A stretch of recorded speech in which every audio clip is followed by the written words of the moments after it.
Rent went up again and my boss still won't give me a raise. I haven't had a real relationship in 3 years. At this rate, my whole life is going to be work and bills. That's exactly my point, my dear Chloe. What you need right now isn't more overtime. You need a wild, sweeping romance. Handsome and doty, preferably with a handsome, generous man who can whisk you right out of this dump. Oh, please. Ava, Chloe, all you two care about is a pretty face and a fat wallet. Aren't you worried you'll end up with a scammer in fancy packaging? Sophie, you're back. Yep. Still, if you really did meet someone decent and dependable who actually wanted a serious relationship, maybe all these hard years wouldn't feel like such a waste. Then let me dream about a tall, broad-shouldered grown man tonight, and please let him come with a mortgage-free house! Now that's a dream, girl, and don't forget to have him bring the ring, too! So what do you think, new girl? Hey, don't call her new girl. Her name's Mara. Have you seen all that weird stuff she messes with every day? It's seriously creepy. Knock it off. She's helping you split the rent. You should be thrilled and leave it at that. Anyway, we're all roommates now, so let's get along. Mara's helping take some pressure off the rent, right, Ava? Right. Thank you, Chloe. You vouched for me and I'll repay the favor. I don't like owing people. It's fine. Roommates are supposed to help each other.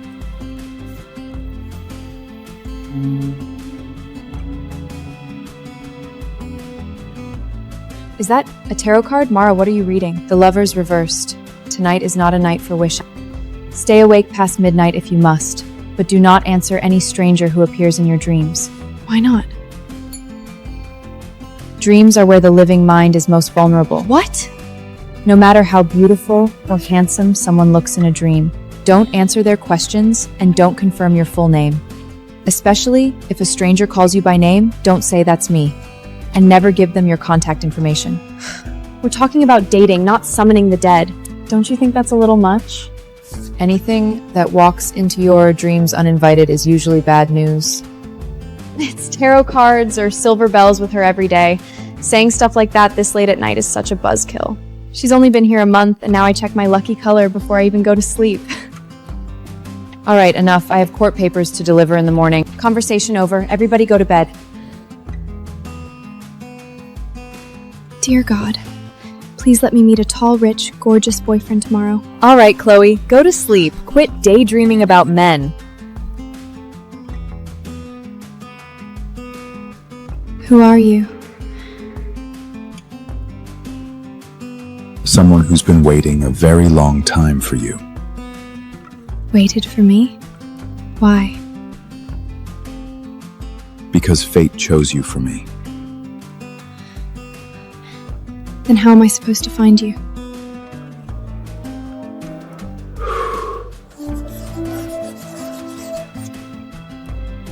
Remember this number. When you wake up, message me. 5600210. 516-00210, 516-00210. Chloe, stop! You're talking in your sleep. What's wrong with her? She keeps talking in her sleep. She woke me up.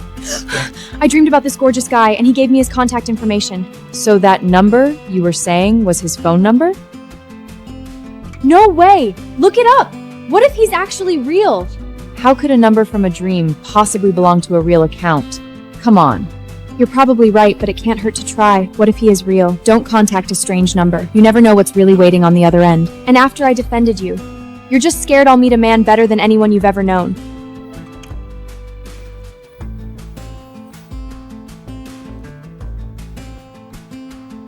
He's real. You got his number in a dream, and it works in real life? If that isn't fate, what is? His name is Adrian, but there's no location or work information on his profile. This doesn't look like a normal social media account. What do you know? People with real status care about privacy. Maybe only friends can see the full profile. Adrian doesn't post his whole life online, and that's exactly what makes him different. Add him! Now! Hesitate for 1 second with a man like that, and somebody else will snap him up.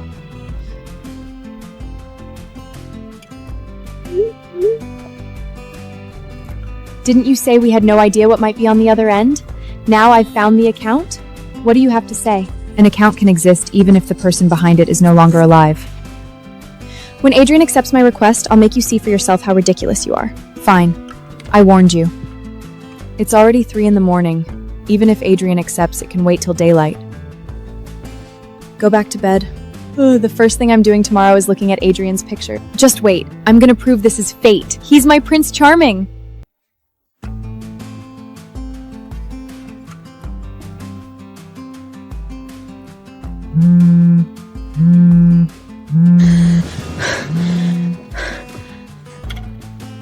Adrian accepted! He actually accepted my request!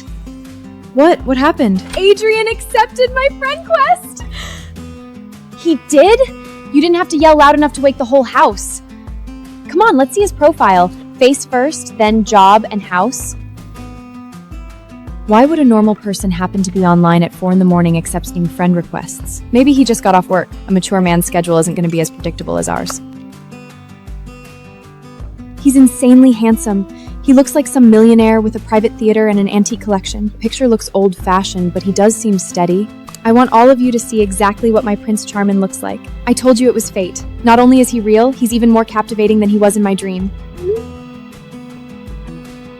He has no everyday photos and no public interactions. This profile looks like it's been sealed away for years. Rich people protect their privacy. He doesn't need to show off his life to prove anything. Why did you post a memorial portrait in the group chat? What did you just say? That isn't a casual photograph. It's a memorial portrait from a wall of remembrance. Do you have to be so vicious? It's just a vintage photo. How does it become a memorial portrait the second you open your mouth? The light hits him from straight ahead. There's no reflection of any camera equipment behind him. He's wearing a mourning ribbon, and there should be a name and dates beneath the picture. Someone cropped them out. That man is dead. You've never even met him. Who are you to call him dead? The photo does look old, but you can't declare him dead based on a few details. A living person's eyes reflect light. His reflect nothing, and there isn't a trace of blood in his skin. You're just jealous I met a man who's completely out of your league, after everything I did for you. Believe whatever you want. When you finally realize something is wrong, don't say no one warned you. That's all I can do. Mara can't stand seeing anyone else happy. The more she says Adrian is trouble, the more determined I am to make him mine. Ignore her. Talk to Adrian for a few days. You'll find out soon enough whether he's alive. You can talk to him, but don't send your address, ID, or bank information. Verify who he is first. I don't want your next date to be a court date. I know. Both of you, go back to sleep.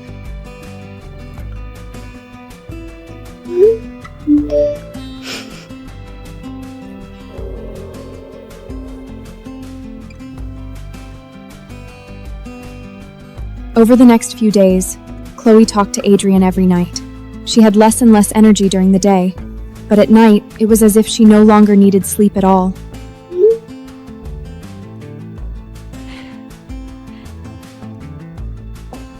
Chloe, don't you have a brand event today? You're going to be late if you don't get up. Chloe? Oh my god, what happened to you? Were you up all night? I'm fine. My boyfriend's out of town handling some things, and this is the only time he can talk.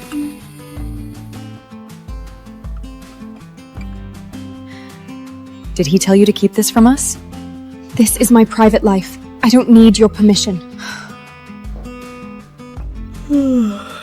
Why are you so pale? You can't even hide those circles under your eyes anymore. I haven't been sleeping much. One good nap and I'll be fine. No, you're coming to the clinic with me tomorrow.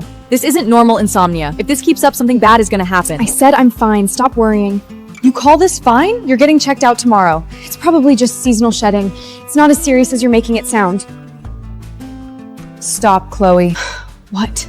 You're not seriously still dating that dead man, are you? You're not seriously still dating that dead man, are you? Just because you can't find a decent man doesn't mean you get to trash talk my boyfriend every day. First you called his picture a memorial portrait, now you're calling him dead? Can you really not stand seeing someone else happy? You think insulting him every day is gonna make me hand him over to you? Dream on. You're imagining things. I have no interest in a man who's already dead. What is going on now? Why are you two fighting in the middle of the night again? All right, this is a misunderstanding. Mara may have said it without thinking. Chloe, don't let it get to you. Mara says my boyfriend isn't alive every single day. How is that an off-had comment? It wasn't off-had. Your color, the shadows under your eyes, your hair falling out, they all say the same thing. Something has attached itself to you. So stop dating that dead man. Once he drags you into the world of the dead, you won't get another chance to come back. Are you insane? Dead man, dead man, dead man! Get help and stop playing psychic in here! You don't believe me? Then answer this. If there's nothing wrong with your boyfriend, why does he only text? Why has he never called or showed his face on video? Wait, Chloe started hating Mara after Mara first said something was wrong with her boyfriend. Chloe never would have told her any of this. How does Mara know they've never called or video chatted? You've been talking for days, and he hasn't called or video chatted once? His living situation makes it difficult, and his work doesn't allow him to show his face whenever he wants. Chloe's right. What's so strange about that? He told her his place is cramped and dark, so video calls aren't convenient. Not everyone can afford a bright, spacious home. You can't call the man a ghost because of that. That much at least was no lie. You hear that?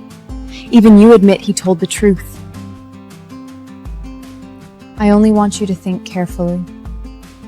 What sort of room is cramped, dark, and never touched by a single ray of light? Cramped, dark, not a single ray of light. A coffin? What's wrong with you? Are you turning into a lunatic like Mara now? Did she infect you? I was only following her logic. I didn't say he definitely lives in a coffin. Sophie is right. It is a coffin. Even in the smallest room, he could send a voice message. He won't let you hear his true voice because a dead man's tongue grows stiff and heavy. It can't form living speech. The moment he opens his mouth, you'll hear it. No living man sounds like that. Have you said enough? Just wait! This isn't over! Chloe, wait for me! Of course, the new roommate has to be a fraud. Mara doesn't have a boyfriend, so she spends every day tormenting me with tarot cards and ghost stories. And after I help smooth things over with the landlord for her, first she says his picture is a memorial portrait, then she says he lives in a coffin. She's jealous that I found a man with everything going for him. She is jealous. She acts like she knows everything, but really, she just wants attention around the house. Don't let her scare you. If there were really something wrong with that man, he couldn't have kept talking to you for so many days.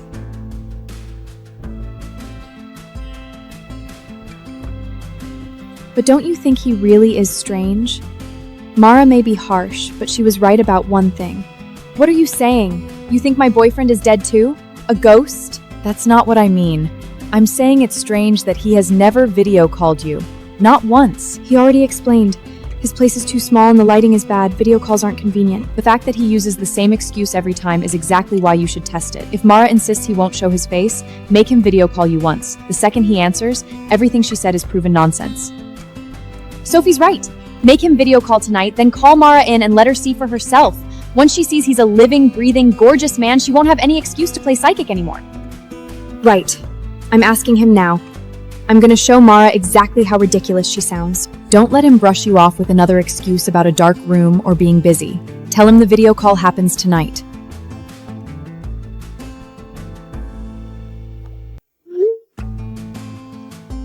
He'll say yes, and I'm gonna make Mara admit every word she said was nonsense.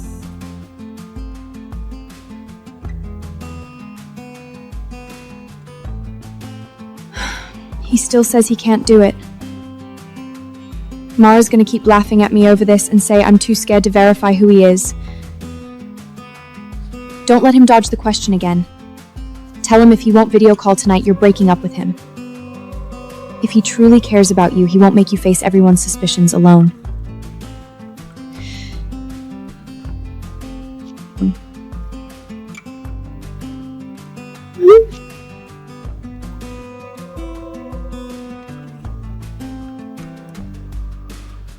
Don't just accept I'm busy. Make him tell you exactly why.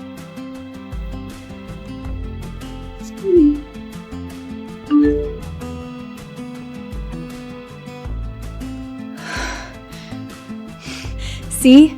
I told you he wasn't avoiding me on purpose. He's just insecure. He's scared I won't like him once I hear his voice. Then tell him you don't only like the man in the picture. Give him a little confidence.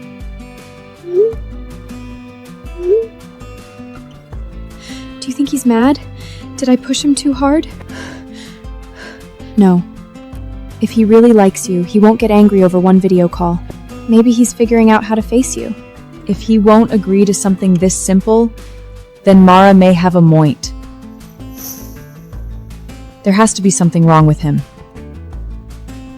You can't keep making excuses for him just because he knows how to say sweet things. Sophie's right this time. You can't keep taking his word for everything. What if you weren't lying to me? He said yes! Yes, he's video calling me tonight! Once you see him, you'll know I wasn't wrong about him.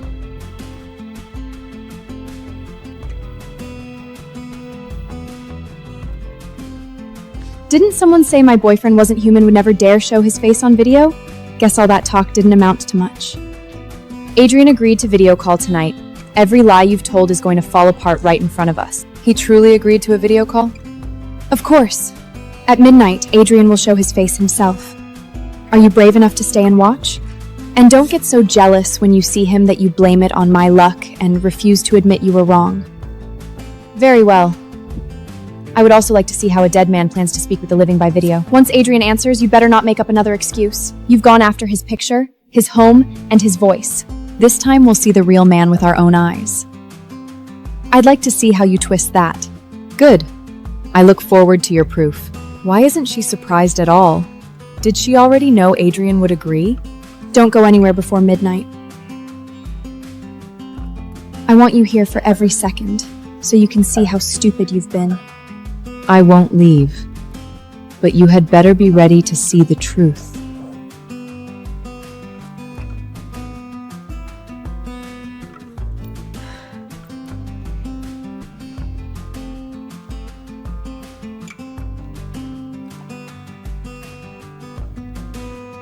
Why isn't he answering? He promised me.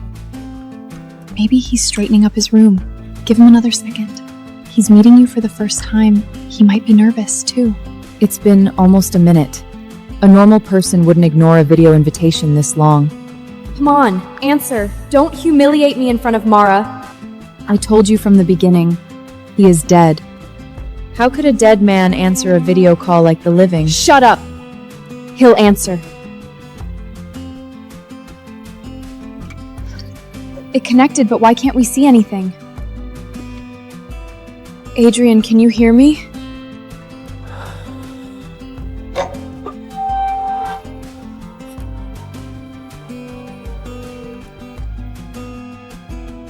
Baby, you finally answered.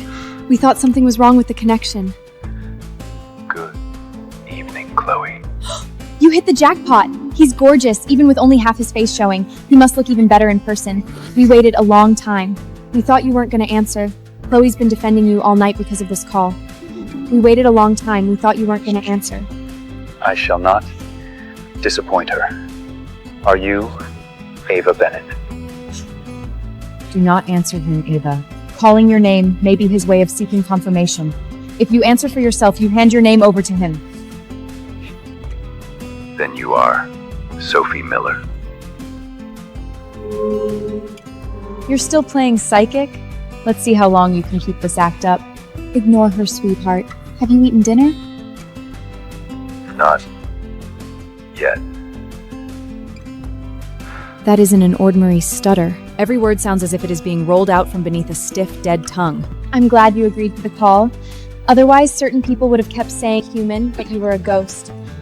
You see him now, don't you? My boyfriend is this handsome. How could he possibly be dead? The half of your face we can see is quite handsome. Why won't you remove the mask and show us the rest? He's not afraid. It's called keeping an air of mystery. Ever heard of it? Baby, take off the mask and show us the other half. I want you to kill them with how handsome you are. That What's inconvenient about taking off a mask? We won't judge your appearance. The longer he stalls, the more it feels like he is hiding something we were never meant to see. Because he is dead. Perhaps half his face was crushed in an automobile accident. Perhaps it was torn away when he fell from some great height. Of course, he dares not show you. Stop! He can hear you on the call. You can be jealous of me without saying disgusting things right in front of him. If I am lying, let him show us the other half of his face. I don't care. If you won't show me the other half of your face tonight, I'm breaking up with you. Do not leave me. Then take off the mask and let us see you clearly. I already told you I won't judge you. Do you truly wish to see? Of course. I want certain people to see exactly how handsome you are. Since that is your wish, I shall grant it.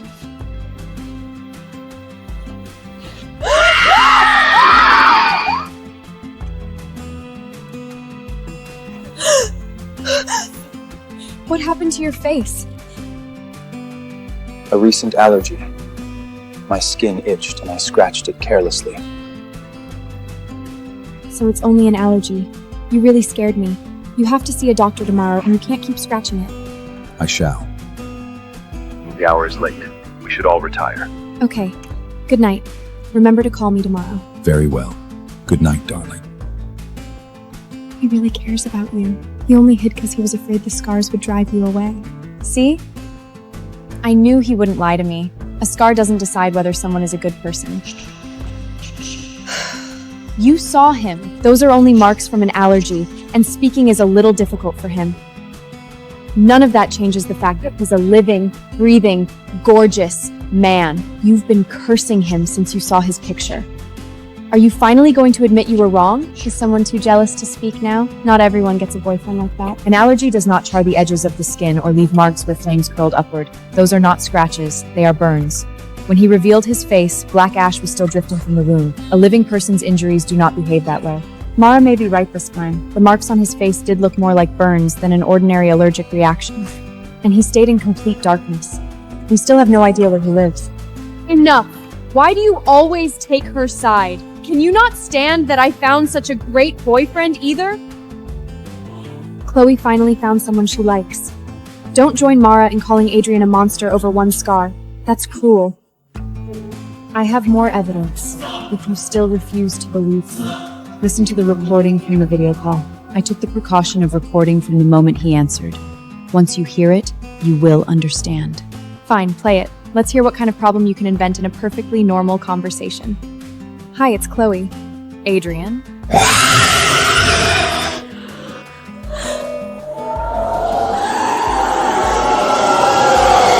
This is impossible.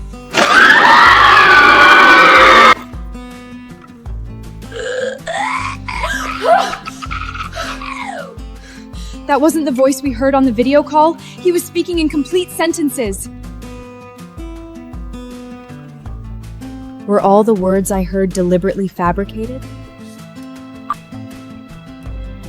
Did you tamper with it? Did you change the recording to scare us? You've been desperate to prove yourself right from the start. You must have prepared this recording in advance. If I altered the recording, why are all of your voices unchanged? She's right. All our voices sound the same, only his is different. I cannot stop you from lying to yourself. But I will warn you one last time. Cut off all contact with him now. Otherwise, when he finally leaves this house, we will die with ever knowing how it happened. Mara, wait. Why did the recording change like that? What exactly is Adrian? This is not the time for questions. What matters is that Chloe stops replying and cuts all contact immediately. The moment the call connected, I thought his voice sounded wrong. That wasn't a normal speech impairment. Every word sounded like he could barely force it out of his mouth. You should end this. That man is too strange. We can't wait for danger to show up at our door. But the man on the video was Adrian. His face is injured and speaking is difficult. None of that proves he's a ghost. But there is no explanation for the recording. Maybe don't answer him tonight. Sleep on it and decide tomorrow, okay? What if the man who spoke to me wasn't alive?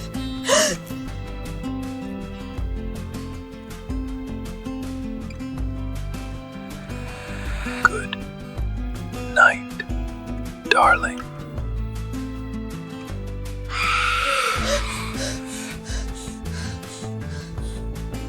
Did you hear that too? I did. There was another sound behind the voice message.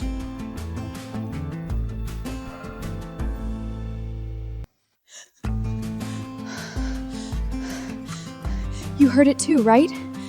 There really was another voice behind the message. Do not answer him again tonight. Do you hear me? I know. I won't respond to him again tonight.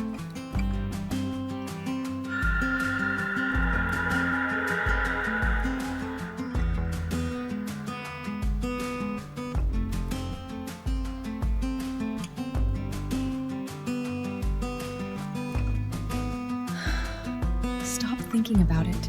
Just go to sleep.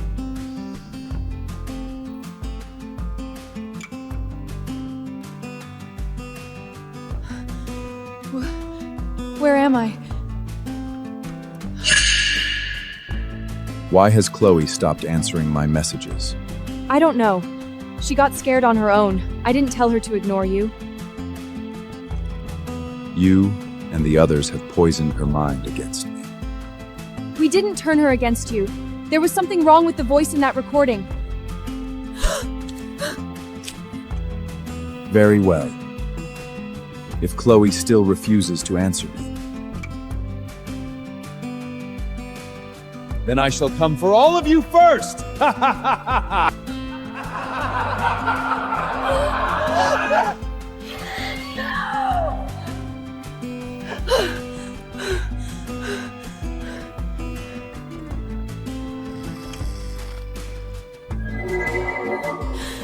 It was only a dream. No, he said something for Chloe tonight. That he'd come for me first.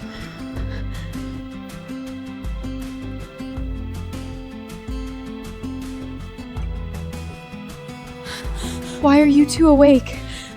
Did you have nightmares too? I dreamed about Adrian. He was standing in an empty theater asking me over and over why Chloe wouldn't answer him. I dreamed about him too. Adrian was the only one on the stage. He kept asking why you were ignoring him. He said, "We must be stopping you," behind his back. Yes. He said exactly the same thing in my dream. He asked whether we were trying to turn Chloe against him. I dreamed about him too. He stood behind a red curtain and just kept staring at me. What did he say in your dream? He asked why I wasn't answering. I tried to explain, but I couldn't make a sound. Then he told me he was coming to find me tonight. Did all three of us just have the same dream? The place, the voice, everything he said, it was all the same. That can't be a coincidence.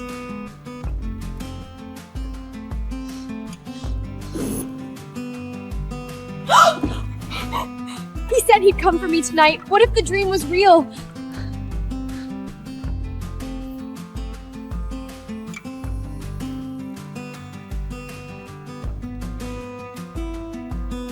All three of us had the same dream.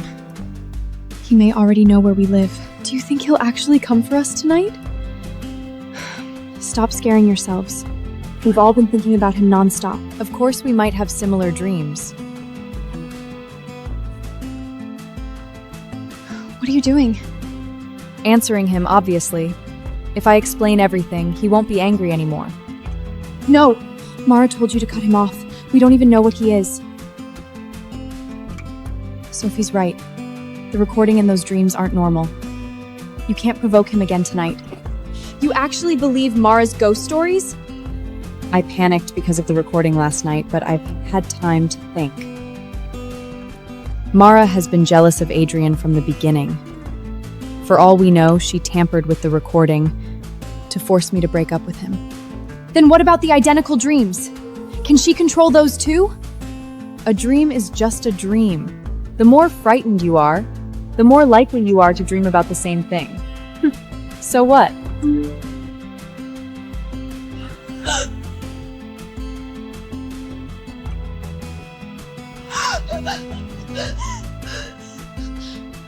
What did he say?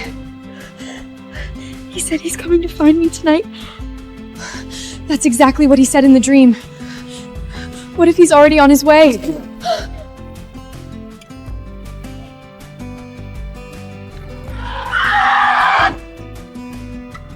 It's me. Why are you screaming? Keep it up and the neighbors will complain.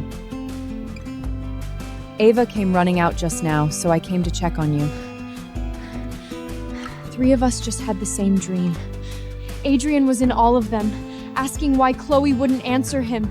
Then he sent a message saying he's coming for Chloe tonight, exactly like he said in our dreams. I warned you not to entangle yourselves with anything that enters through dreams. You refused to listen, and now it has attached itself to you.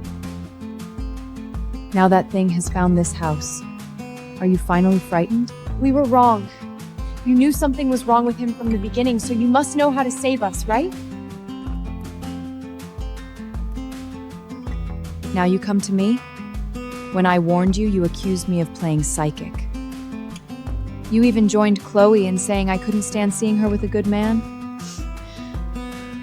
We were wrong, but when the landlord refused to rent to you, Chloe vouched for you. When that drunk tenant cornered you outside your door, she drove him away. You can't just let her die! Who asked you to beg her for help? For all we know, she caused the dreams, the recording, and those messages. You're the one who plays with all this occult junk. How do we know you aren't frightening us on purpose?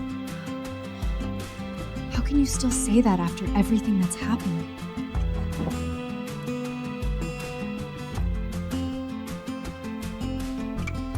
I am not saving Chloe merely to repay a debt.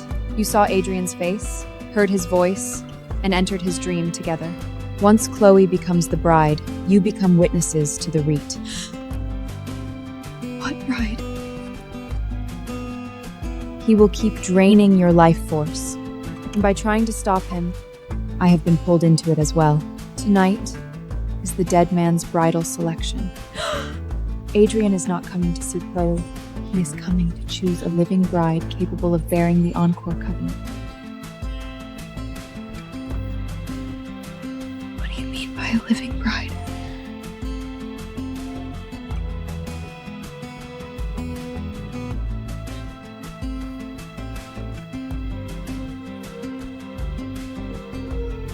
Chloe is not the only one Adrian has marked.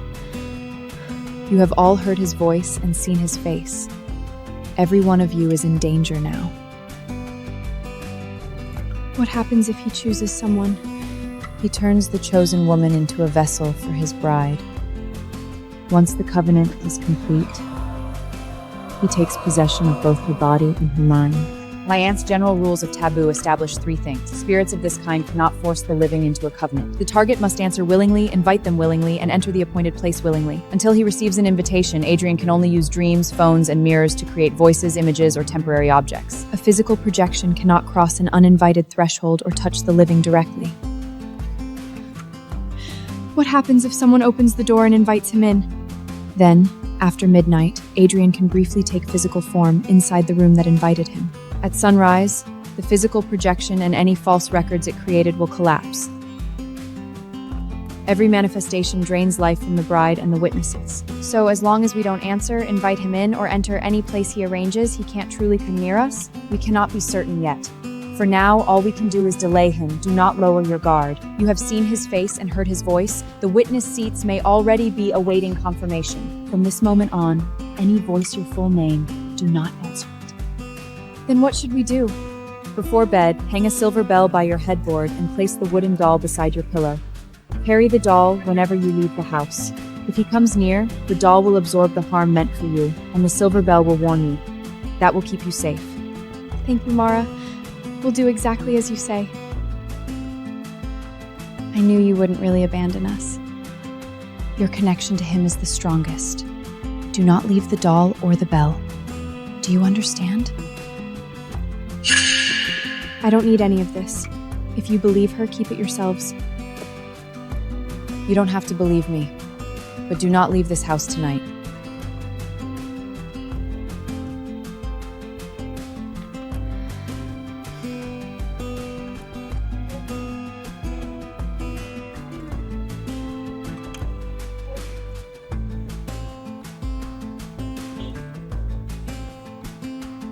Chloe still isn't back? Didn't Mara tell her to stay home tonight? Right. Something's wrong. What if he's already been here and we never knew? Chloe? Are you in there? I'm coming in. Chloe isn't here. Her coat and bag are gone too. What?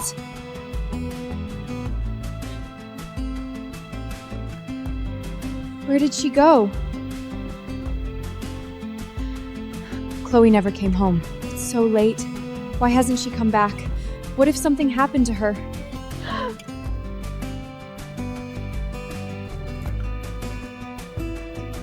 It's past midnight. Why isn't Chloe back yet? What if something happened to her? Her shoes and coat are gone. What if she snuck out to meet Adrian? Tonight is the bridal selection. What if he chooses her? Chloe, where are you? Why aren't you home this late? I'm not coming home tonight. You're not coming back? Then where are you staying? At a hotel. My boyfriend booked me a luxury suite because he wants to see me tonight. It costs $20,000 a night. It's bigger than my old apartment. Mara told you to cut him off. How could you still go meet him? He might not even be alive. Chloe, come home now. Stop listening to Mara's nonsense. He's handsome and rich. How could he be a ghost? Mara's just jealous. And tonight I'm going to become his woman, just to drive Mara crazy. Relations with the dead are no ordinary intimacy. Your body cannot bear it. If you do not wish to die in that hotel, place the decoy dog at the head of the bed. Spare me the ghost act. She hung up. What do we do now, Mara? Find out which hotel she went to. Now. The harder you try to stop me, The more determined I am to prove he loves me.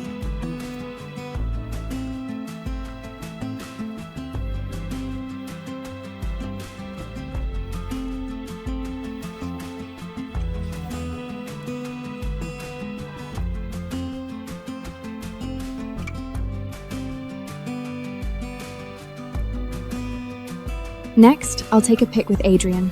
Once Mara sees us together, she won't have a single excuse left to call him a ghost.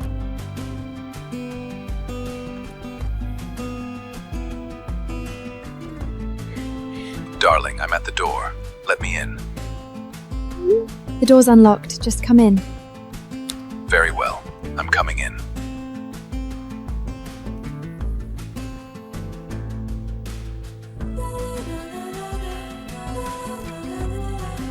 You're finally here. I've been waiting all night.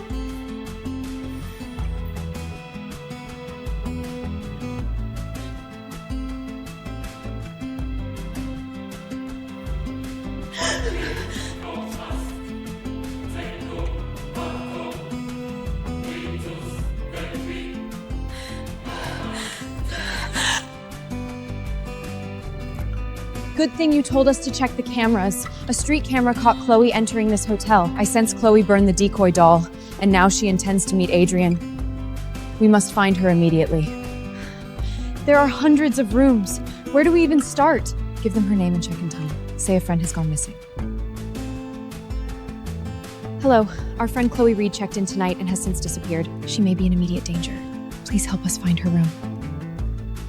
The hotel cannot disclose guest information without authorization. She explicitly said she was meeting an identified man, then vanished. If she gets hurt, are you prepared to take responsibility? 13th floor, room 1308. Let's go.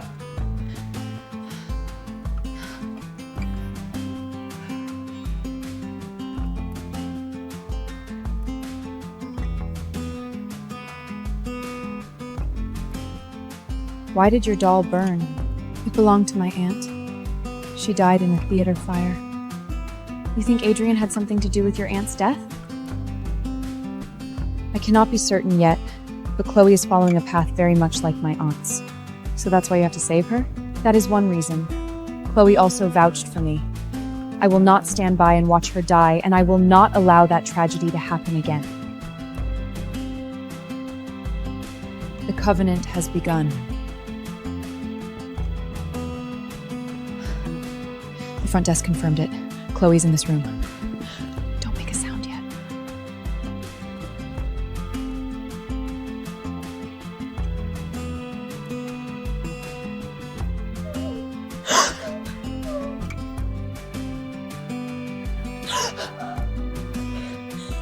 That is Chloe in there, but her voice sounds wrong.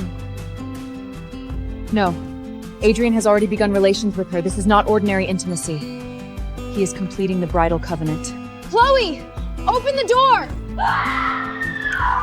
She sounds like she's in pain. What is he doing to her? The dead spirit first pins down a living person's consciousness, then drains her strength. Without a protective object, Chloe will not last long. We have to break down the door now. Any later, and she may die. It feels like something is bracing the door from inside. Stand back.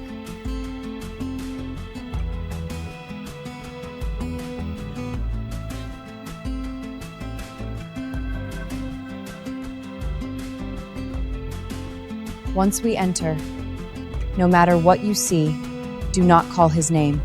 You may see things you can't understand. Stay close to me.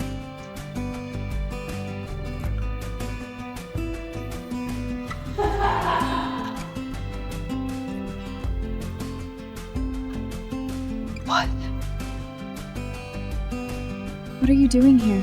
Are you hurt? Why were you screaming? I'm fine. I was stretching on the floor and it hurt a little. Where is he? Where did the male ghost in this room go? He's not a ghost. What are you talking about? He's tall and gorgeous. And he said I'm the only woman he'll ever love. Then where is he now? He already left. He's even taller and more handsome in person than in his pictures.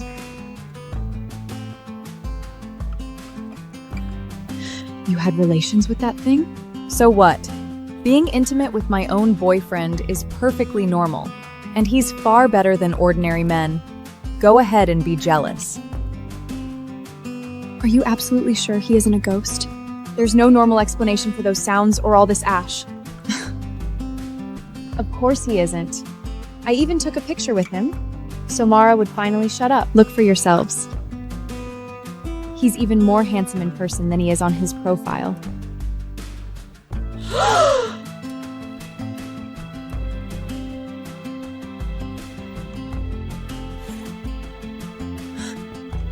You can't see his face at all in this picture. Not just his face. His whole body is blurred, like a chored shadow. Maybe the hotel room was too dark, and he was standing behind the candles? My phone probably just couldn't get a clear shot. You saw that I'm not hurt. Now you're trying to call him a ghost over one badly exposed picture? That's ridiculous. Maybe it really was the lighting. When we came in, there was nothing wrong with Chloe. She isn't hurt.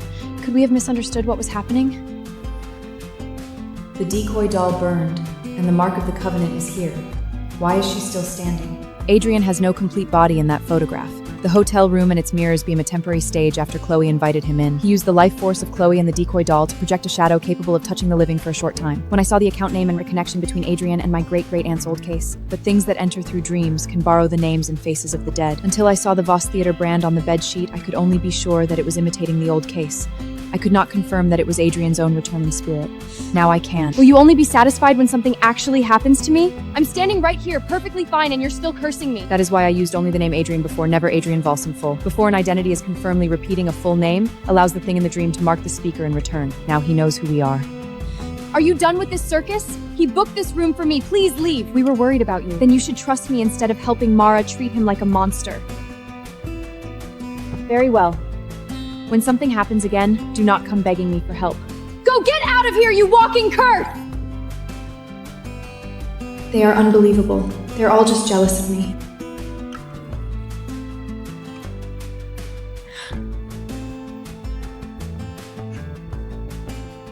Sophie, do you really think this picture is only a bad exposure? Stop obsessing over that photo. He knows he frightened you last night. So he asked me to bring back gifts for both of you.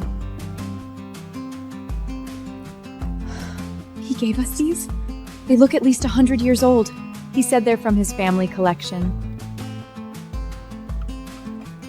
He wanted to formally apologize for worrying you last night. One for each of us. Now you'll see he does more than say pretty things. These are more intricate than any vintage jewelry I've ever seen. He really is generous. Do you smell something burned? Like wood and fabric after a fire? Antiques pick up odors after years in storage. Stop letting Mara turn everything into fires and dead people. I'm only saying the smell is strange. Come on. Last night was already one huge misunderstanding. Stop frightening yourself. It's a gift from him. Just take it. All right, I'll take it this time. Don't tell Mara about these yet. The second she sees them, she'll call them cursed and try to make us throw them away. I won't tell her. Don't worry. What was that?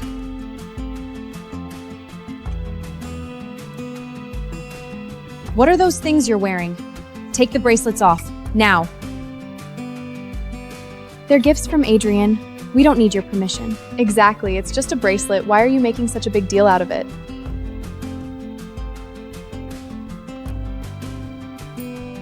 That's no ordinary jewelry. They're relics from a stage funeral. Those bracelets are feeding on your strength. Keep wearing them, and your life force will continue to fail. The metal will sink deeper into your flesh until it turns the wearer into a living corpse that obeys only him.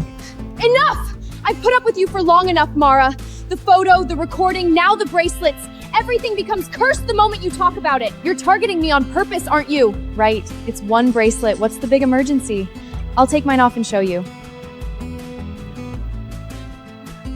That's strange. It was loose when I put it on last night. Why won't it open now? My clasp is stuck too. The longer you wear them, the deeper they bite. Once the metal grows in completely into your flesh, it will be too late to remove it. No, that can't be. Maybe the clasp is just rusted. A jeweler can fix it.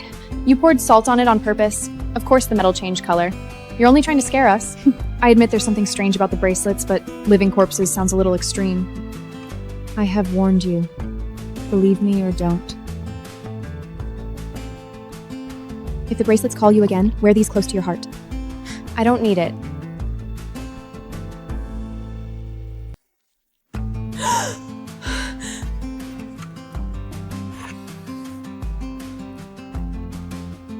Come to me. Are you out of your mind? You almost got hit!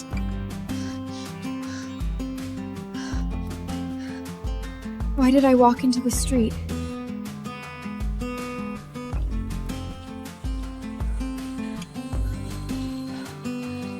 What's happening? I'm so dizzy.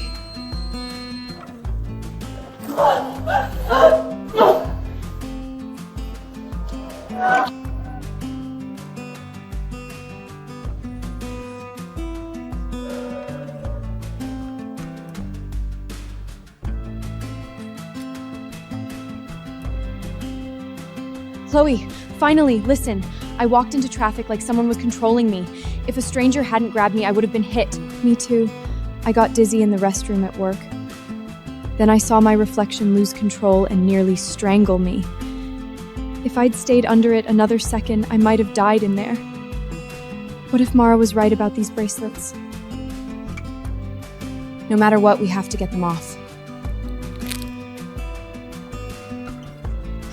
Mara has scared both of you senseless. Stop blaming every accident on Adrian. Then tell us where he lives. We want to verify his identity ourselves. Fine. You two never let anything go. There. Adrian said he used to live there and his family collection is still inside. If you don't believe me, come with me tomorrow and see it yourselves. He specifically called it a private date. Wouldn't it be awkward for us to follow you?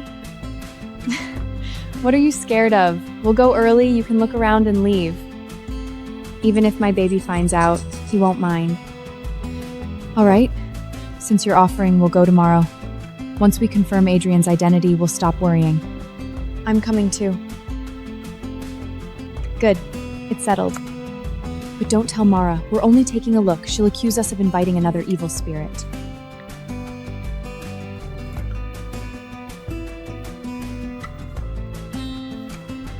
After last night, I'm not going in without this. Keep it hidden and Chloe doesn't need another reason to argue. The address is real. Just didn't expect it to be this far out in the country. That drive exhausted me. Is this supposed to be a theater? It definitely doesn't look like a private home. Stop overthinking it. The address exists. Now do you believe me? My boyfriend is a good man. He wouldn't lie to me. Doesn't this place feel strange to you? It's freezing. That man on the poster is Adrian, right? Why is this place so creepy and rundown? Let me search it. If Adrian had posters here, he must have been well known enough to leave some kind of record. Voss Theater. There was a fire here in 1908. The company members, stagehands, and 12 invited guests at a closed premiere all died inside. How? Maybe he wasn't here that night. Maybe he survived. I think we should leave. I'm scared.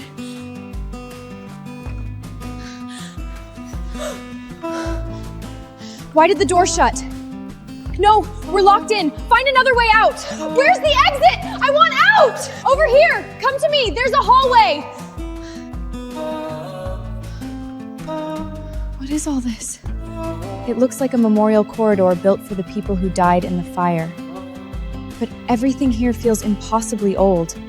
The fire happened more than a century ago. The production was called The Return Act. Adrian was the star. Chloe, look at the center.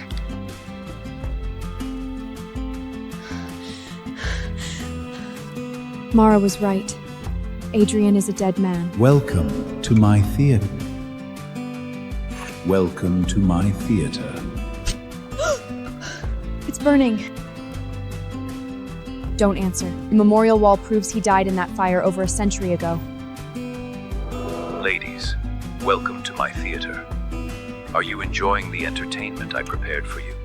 Sweetheart, what is all this? You've made the place look like a haunted house. Please stop scaring me. Do not be afraid, darling. I invited you here to be my honored guest. But I did not invite you into the wings to see what was never meant for your eyes. You're dead. Why are you still haunting Chloe? What concern is our affair of yours? Entering the backstage of a theater without its master's permission is a grave discoyness, especially when one comes entirely uninvited. Darling, you shared our secrets with others. I am deeply disappointed. I didn't betray you. I only wanted to prove you hadn't lied to me. But since you have come uninvited, I shall find you myself. This door is locked too! We're trapped! Mara must have followed us and rigged the place. She wants us to believe Adrian is a ghost. How can you still say that? Did she fake the memorial wall, the fire records, and the phone call too? Wake up! 3, 2, 1. The performance begins. I don't want to die in here! Close your eyes and follow the bell!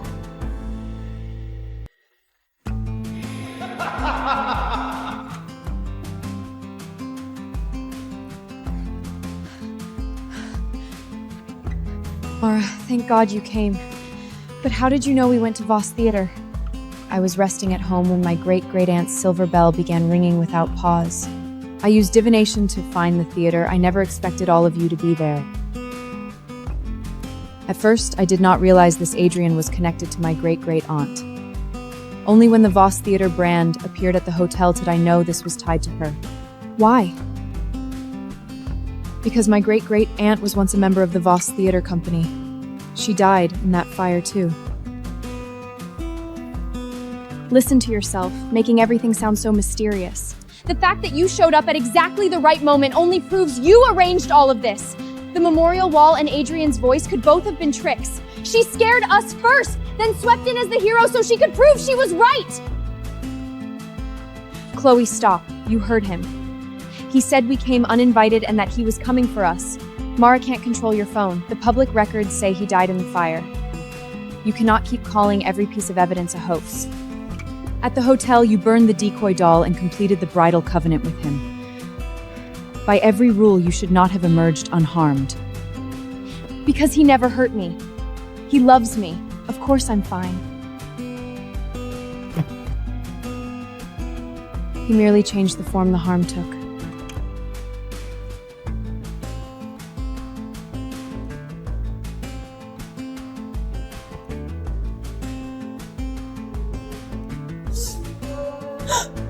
There are only 4 of us in this room. Why are there 5 responses on the cards?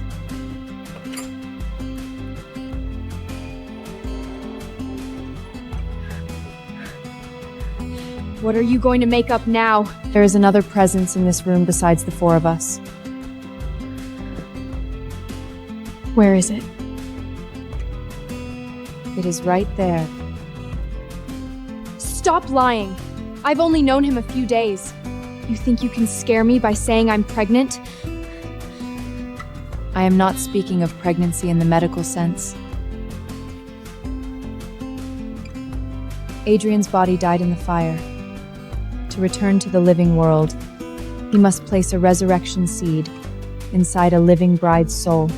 The seed feeds on the strength of the bride and her witnesses. When the black rose mark blooms completely, he will use the bride's body to rise again. So the bracelets are using Sophie's and my energy to feed the resurrection seed? You are the witnesses and the sacrifices. Enough! First you call him dead. Now you say there's a monster inside me? How cruel can you possibly be? If you don't believe me, look at your stomach. What is that? That mark wasn't there before the hotel? Maybe it's an allergy or a pressure mark from something. An ordinary pressure mark does not pulse with a silver bell. Let me show you. Please save us. I don't want to become a sacrifice. And I don't want to watch him take over Chloe. First, tell us how to remove these bracelets. Ordinary light reveals only appearances. This lamp came from the theater, where my great-great-aunt gave her final performance. My great-great-aunt left these words. The first half burned away. It can reveal what those bracelets are made of.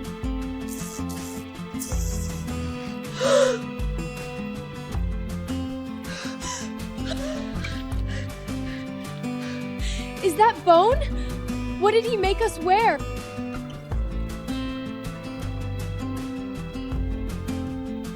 Those petals were carved from the bones of the victims of the Voss Theater fire. He made the witnesses, that is, the two of you, wear the bracelets, so you would keep feeding the ritual and complete his return.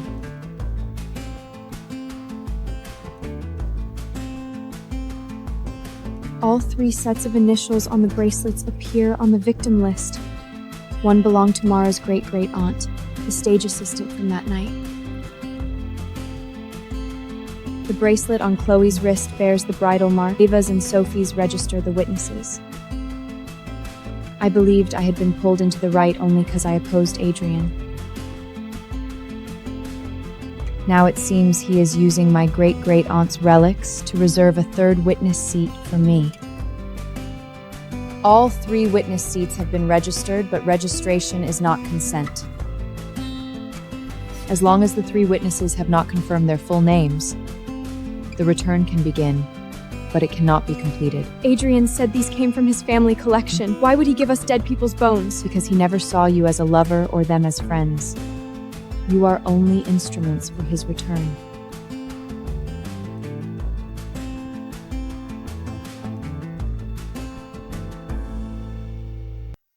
I'm sorry. The first time you told us to remove the bracelets, we accused you of playing psychic. Please help us. I'll cooperate with any investigation if it saves Chloe and Ava.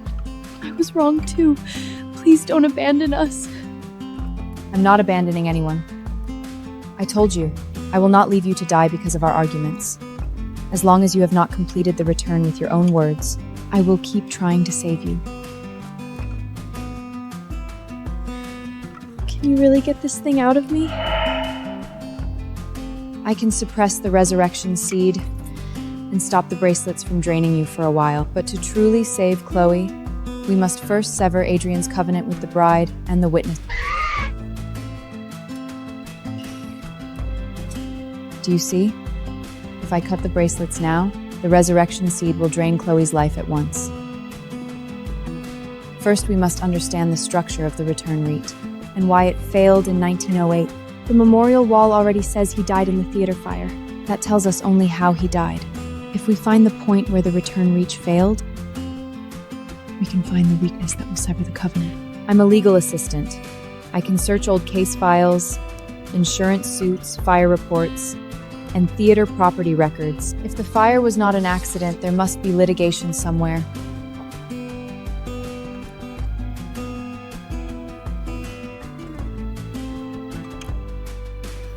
The remedy my great-great-aunt left behind is incomplete. We must find the missing words, the corresponding tarot card, and the theater lighting plan before we can use Adrian's own stage against him. Then I'll help. I'll search old newspapers, posters, and audience lists. There should be records somewhere. Good. Search the records, but do not return to the theater. He may already know you are investigating. You're only using this investigation to tear us apart. Forget it. Chloe, how can you still not understand? A man who truly loves you does not give your friends bracelets made of human bone or plant that thing inside you. You may not believe us yet, but you cannot contact him tonight. The charm will last only until morning.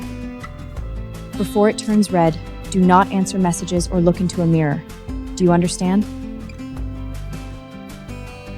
Fine. Let's see what else you can make up.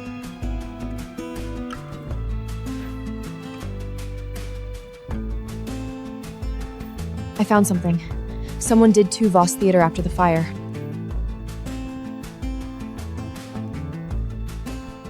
An ordinary fire case would not be sealed at the request of a dead man's estate trust.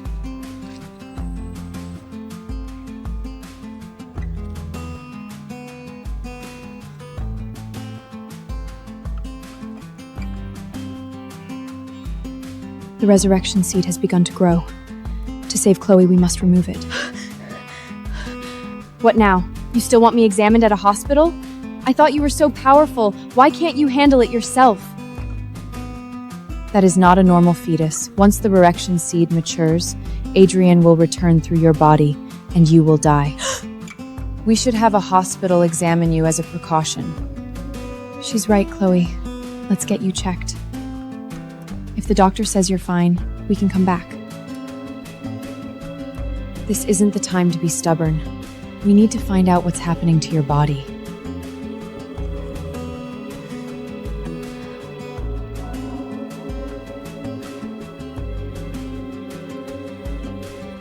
Neither the blood work nor the hormone tablet indicates pregnancy. You hear that? Nothing is wrong with me. Stop making everything into an emergency. Please perform an ultrasound as well. There is no medical indication for one. An unexplained mark appeared on her abdomen. Please check, just to be certain.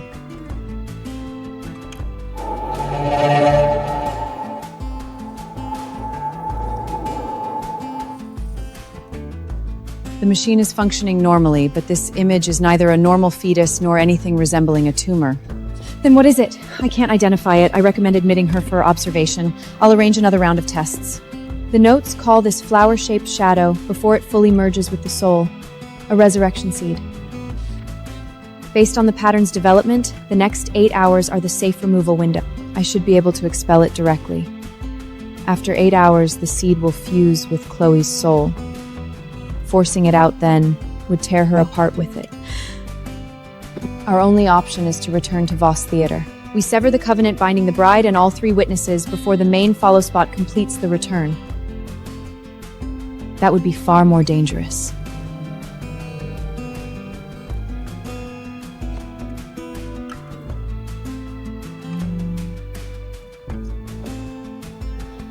Fine. I'll agree to your plan. The moment the hospital observation ends, we go home and perform the severing ritual. Before the countdown reaches 0, I can remove the resurrection seed by itself. After that, I must deal with the entire return covenant at once, so do not wander off. This is ridiculous. Whatever. Let's see what kind of show she puts on now.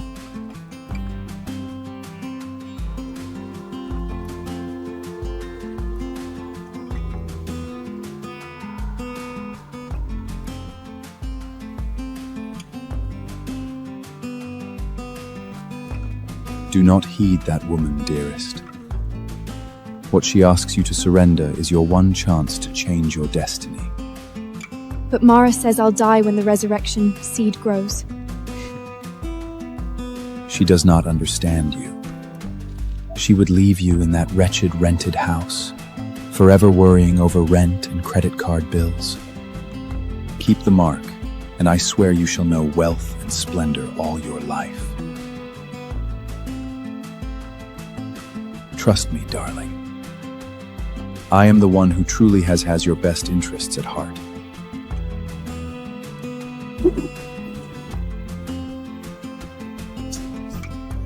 Do you see? When this is done, the theater, the trust, and the jewels shall all be yours. I have placed the property here. Once you see it with your own eyes, you will know who truly loves you. Did he just enter your dream? No, I was exhausted and fell asleep, that's all.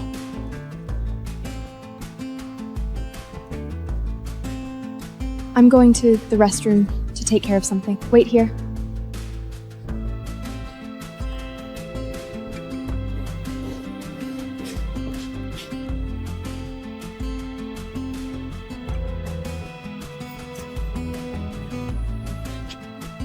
I'm here, darling.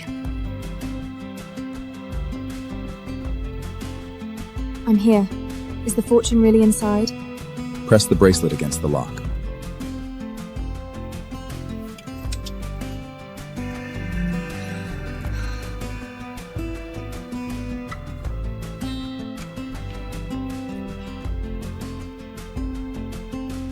That is the one. Your future lies within.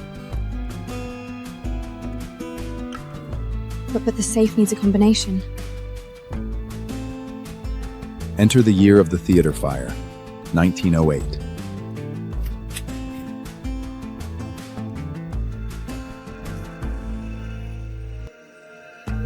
It's all real.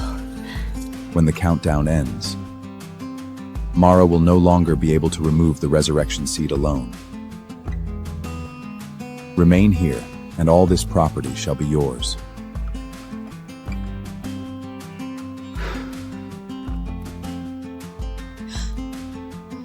Why is my name on these documents? Because from the night you agreed to meet me, I resolved to leave everything to you. If I keep the resurrection seed, all of this becomes mine? Complete the bridal covenant, and you shall possess wealth beyond imagining. This was my choice. If he keeps his promise, I won't regret it.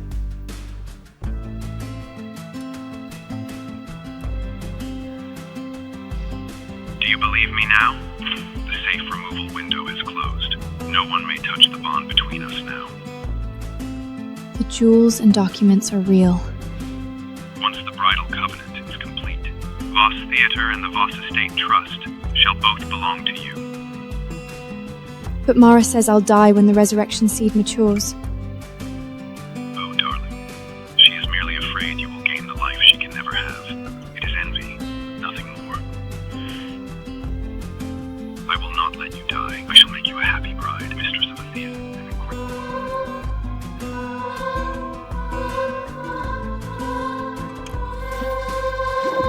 I believe you, darling. I won't let anyone destroy our bond.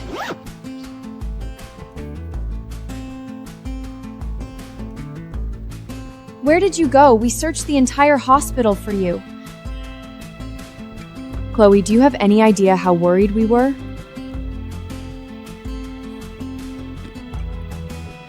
It's not a big deal. I found another medium. The removal ritual is finished, and the resurrection seed is gone. Seriously? Chloe, since when do you know another medium? Show me your hand. I already took care of it. You don't need to examine me. I don't trust you. Where exactly did you go after you left the hospital? I told you. I went to another medium. The ritual is done, and the seed is gone.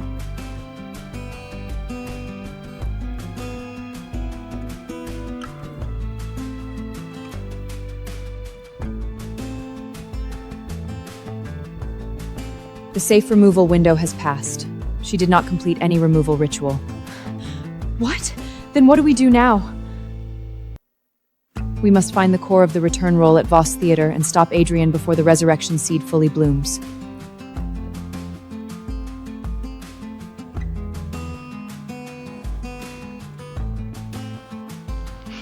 Soon, I'm going to be rich.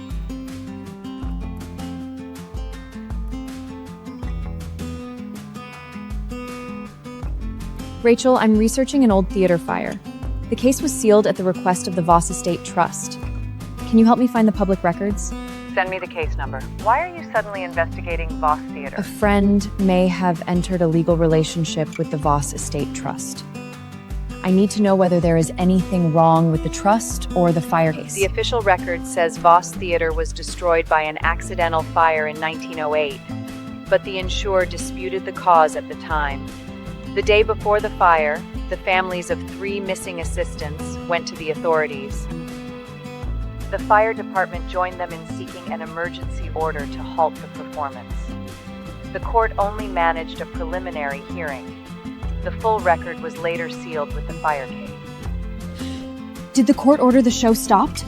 The public summary says the basement apparatus had to be shut down immediately. No performance could proceed before a fire inspection. But the service status was marked refused. What did the insurance company suspect? Its investigator believed someone had barred the backstage exits from inside in before the fire. Did they identify who sealed the doors? Not in the public materials. The complete investigative report was sealed too. I can only send you the public summary. But don't contact the Voss Estate Trust directly. I know. I can see Adrian Voss's name in the summary. Right. He was not an ordinary audience member or merely another victim. He organized the final performance. Then why doesn't the official record say that? That's what makes the case so strange. Keep reading the title of the summary.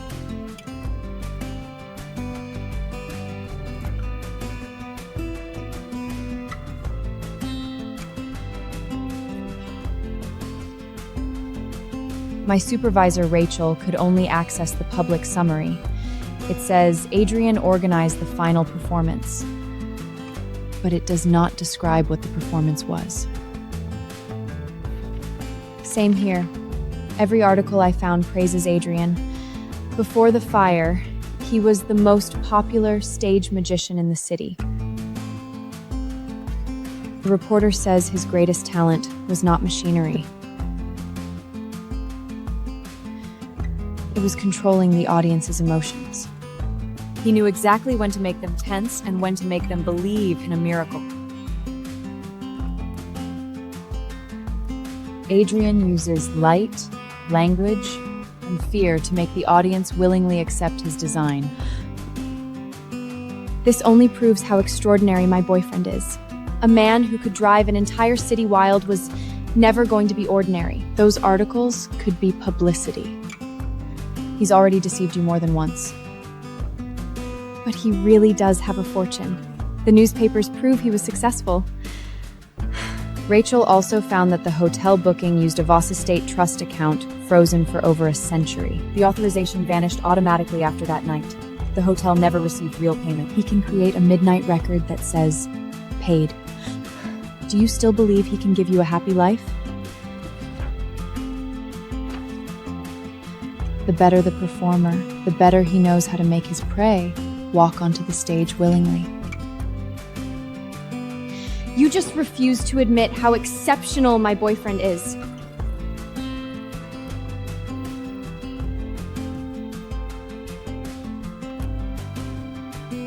This is a publicly released insurance exhibit the city archive just digitized.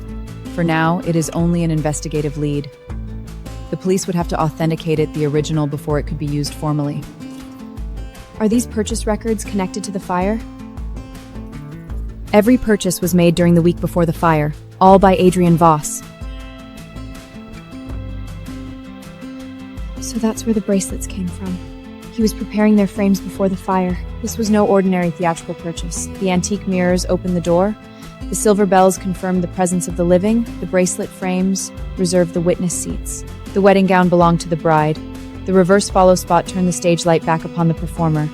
And the missing magician card may have been part of a sealing mechanism. Stage magic uses strange props. You can't call it a ritual just because he bought a wedding dress.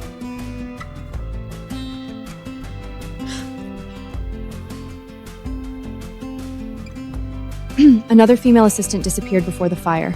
Police believed Eleanor left voluntarily, but she abandoned her luggage and wages at the theater. a missing assistant, an old wedding gown, black rose bracelets, it all fits. He was looking for a living bride even then. You have no proof Eleanor's disappearance had anything to do with Adrian. No, Adrian was unquestionably involved in Eleanor's disappearance. Chloe, I don't want to watch you disappear too. There is another handwritten note on the back of the purchase exhibit with no price beside it. This is ridiculous. I'm going to bed. I'm done with this nonsense.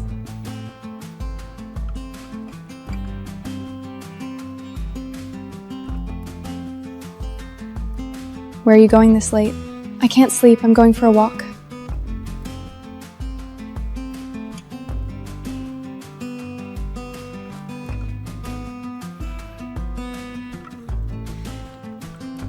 I chose to keep the first ring of the sigil myself. But I can't complete the second one. Will you help me? You allowed the safe removal window to pass, and you opened the theater door of your own will. Of course I shall help you, darling. Yes, darling. Take control of me. Gladly, my dear. Leave everything to me. Continue tracing the petals. Once the second ring is complete, no one shall ever separate us. Mara is starting to suspect me. Ava and Sophie keep watching my stomach. When the rye is complete, they will understand your choice. She never removed the resurrection seed. She's been helping Adrian complete the ritual this whole time. Who's there? She never removed the resurrection seed. She went to the theater basement and drew a black rose signal on her stomach. Adrian knew you were filming. At the end, he looked straight into the camera. Were you following me? You said the resurrection seed was gone, but you've been going to the theater every night to draw that signal. How long were you planning to lie to us? Fine, I never severed the covenant. Leaving the hospital, letting the countdown run out, keeping the resurrection seed. I chose all of it. He gave me all of this. Adrian promised that once I complete the bridal rite, I can leave this miserable life behind forever. He loves me so much. I can feel us slowly becoming one. You're willing to gamble with your life and ours for this junk? You've lost your mind! I know I may have made a mistake, but the safe window is closed. If Mara forces the resurrection seed out, I'll die anyway. I might as well trust Adrian to change my life.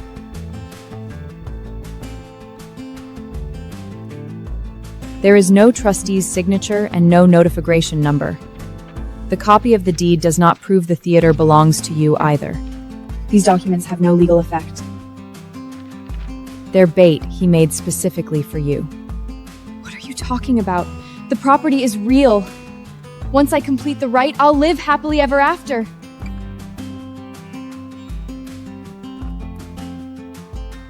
Are you still going to try to stop me? The first choice was yours. Everything that followed was Adrian's control. You are no longer yourself.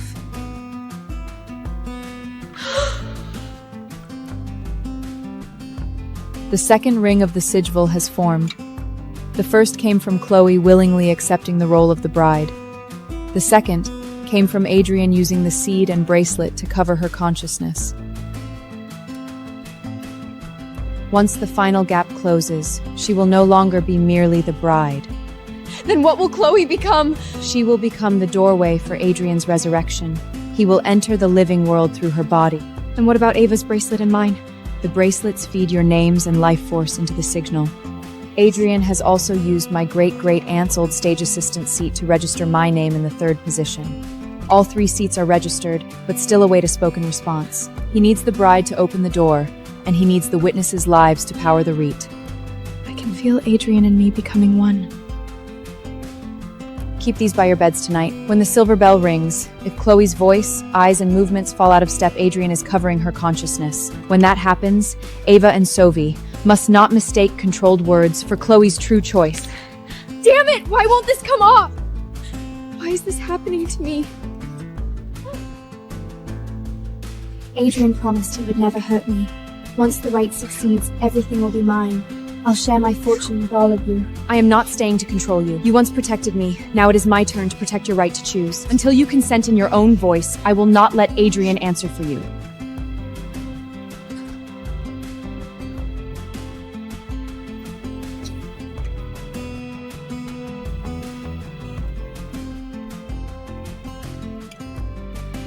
All we can do now is wait for Adrian to come to us. These silver bells will warn us how far the resurrection seed has progressed. This is absurd. Do these things even work?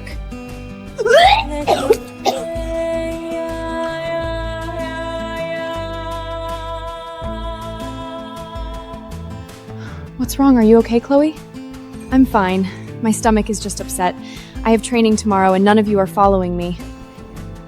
First, explain the product's benefits to the client, then help her test the shades.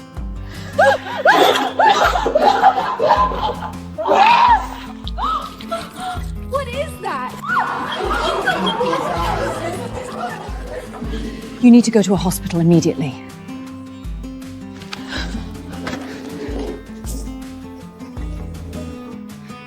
Your trainer sent me this. She said what you threw up wasn't food. What is happening to you? The thing inside you is growing faster and faster. Sophie's bracelet and mine are draining us too. Adrian has begun the final rehearsal. Chloe's body will continue to deteriorate before tonight. He won't hurt me.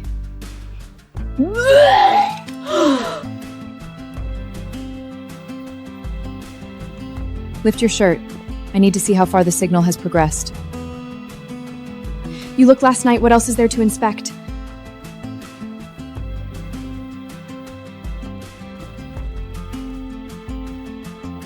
Those symbols are growing inside your body. The first ring formed when Chloe consciously accepted the role of bride. Adrian used the resurrection seed and the bracelets to force the second ring into being. Erasing the marks from her skin will not erase the covenant. Once the ring closes, he will take her consciousness first, then enter the living world through her body. At the hospital, I chose the fortune myself. Stay out of my way.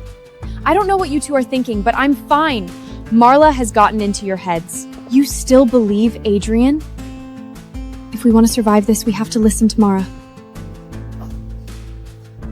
I've told you. The documents have no trustee's signature and no notarization number. They're worthless pieces of paper designed to fool you. He wants your body. The documents are false. Keep helping him, and this rite will kill you. Once the ritual is complete, all that wealth will be mine. Do not listen to Mara. She is merely jealous that I chose you.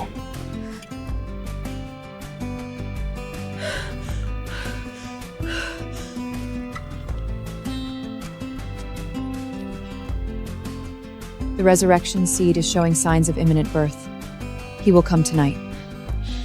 There really is no other way? When the safe removal window reached 0, the seed fused with her soul. Ordinary expulsion will no longer work, and we cannot simply tear off the bracelets. By the time we discovered Chloe was still drawing the signal, the second ring had already formed. Removing the bracelets by force now would let Adrian drain your life force and Sophie's at once. Then what do we do? This is the only dosage left in my great-great-aunt's notes. 3 silver salt pills can suppress it for no more than 12 hours. They will keep Chloe conscious and slow the bracelet's drain, but they cannot reverse a fusion that is already complete.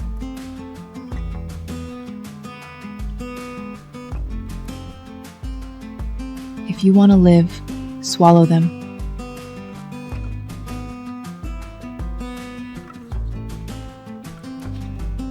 Wear the charms over your hearts. After midnight, do not answer knocking, crying, or any voice that calls your name. No matter what you see, do not turn around and do not leave the bed. You're not staying inside? He will not reveal himself fully while I stand guard. I must leave the house and make him believe its protection has been withdrawn. You'll be in danger out there alone. Don't worry, I'll be fine, and I will not abandon you. I will guard the exits outside and wait for him to enter.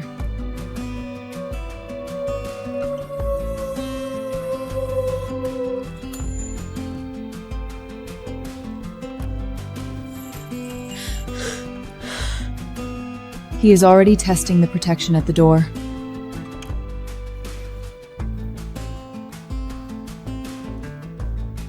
Rachel, we may be in danger tonight. Did you find anything about the return right? At the city archive, I found the stampographic transcript from the 1908 emergency suspension hearing. I also found a pre-performance phonograph interview entered as an exhibit. After 3 assistants disappeared, their families and the fire department petitioned to stop the show. The day before the fire, the judge ordered the basement apparatus shut down and barred all performances until a fire inspection. Adrian refused service of the order and staged the premiere the following night anyway.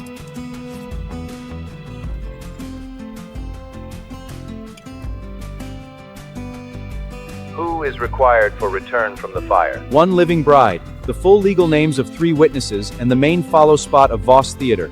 The 3rd seat may pass through a relic to a blood relative of the original stage assistant. This time, Chloe is the bride. Sophie and I are the first and second witnesses. I am the 3rd. When I crossed into the wings with my great-great-aunt Silver Bell, I discovered he had already registered Mara Vale in the 3rd seat. When I opened the scan of the seating register, new words appeared in the 3rd col. It had been blank. Witness 3, Mara Vale, response pending. The hearing notation matches Mara's warning. Calling a full name merely requests confirmation.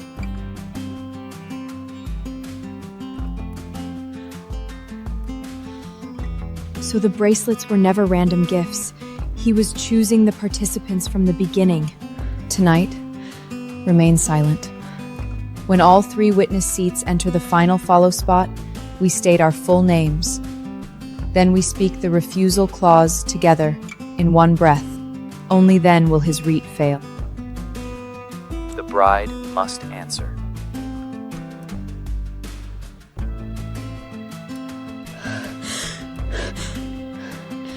What does that mean? The transcript does not explain, it only says the bride must willingly answer the invitation.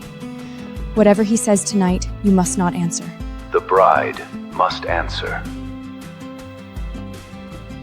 Mr. Voss, do you admit that you personally designed the ritual pattern found in the theater basement? Design is the most elementary skill of an illusionist. The lights, the mechanisms, the placement of the audience, and naturally, the place where death appears. 3 assistants vanished during ritual rehearsals, yet you insisted on proceeding with the performance. Why? The basement apparatus is to be shut down immediately. No performance may proceed before a fire inspection. Why did you refuse service of the order and proceed with the premiere the following day? A court may halt a building. It cannot halt an illusionist return. Because mishaps in rehearsal must not prevent an opening night. The audience did not purchase tickets to watch an illusionist tremble. You knew the rite might cause death. Why did you still insist on performing it? Death is merely the grandest intermediate. The audience will wait, and I shall take the stage again. So you willingly took part in that forbidden rule? Ordinary magic can create only the illusion of resurrection. I intended to make resurrection upon the stage real. What price does resurrection require? A place made vacant. A place made vacant.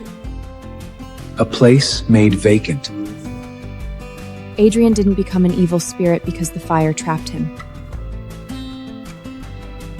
He was planning to use death for his return while he was still alive.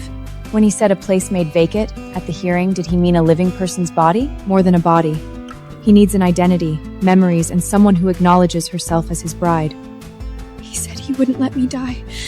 Adrian treated even his own death as a stage prop.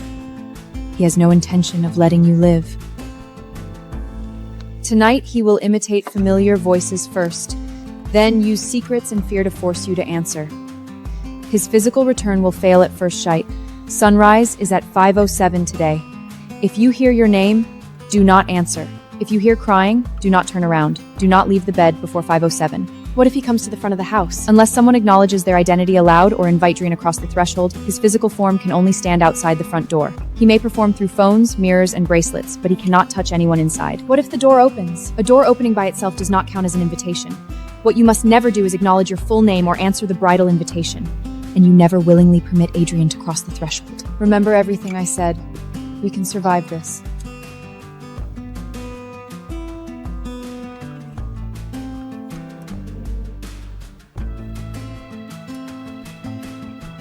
Mara Vale, turn around.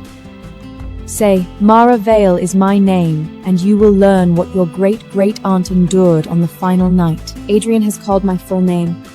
As long as I do not confirm it, the third witness seat cannot become binding. When the final follow spot rises, I will refuse him in my own voice.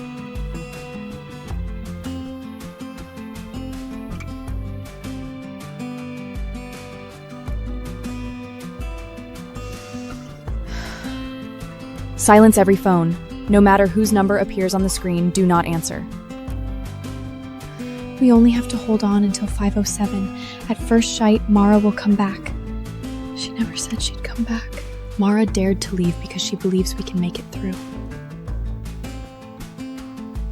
Chloe, open the door. I'm back. She said not to answer, no matter who calls our names. Chloe, I left my old suitcase inside. Open the door. It seems Mara has taught the three ladies some new rules.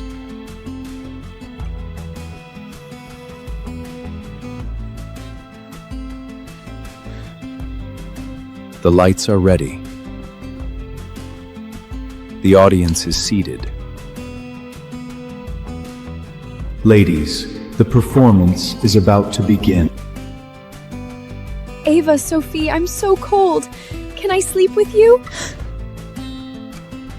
Don't come closer. Please don't come closer. Shh. Why are you ignoring me? Mara has always been against me. Are you against me too? Mara locked me outside all alone. She never wanted to save me. She's waiting for me to lose consciousness so she can rip the seed out of my body and let me die!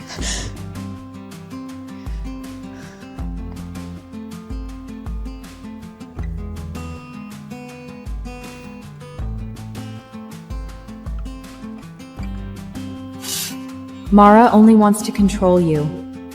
She makes you wear charms, swallow pills, and stay in bed because she wants you to trust no one but her.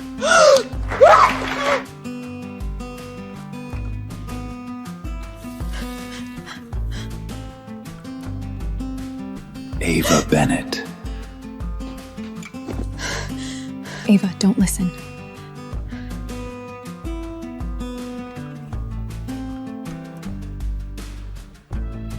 Ava Bennett, answer me. Ava, ignore him. Look what Mara has turned you into. Mara is mentally ill. The resurrection seed, the signals, the ritual, they're all delusions.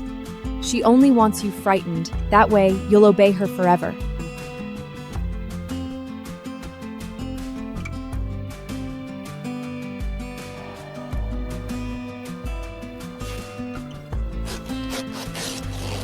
Don't listen. He's using the things we fear most. This is your landlord.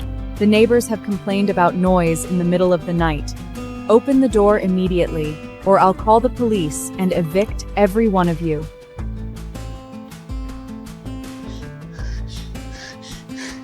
Your payments are already overdue. If you don't open this door, all your belongings will be on the street by morning. Open the door, and I'll give you 1 more week. You're a lawyer. You know what happens when a tenant refuses a landlord's inspection? A real landlord would not be standing outside our bedroom at this hour.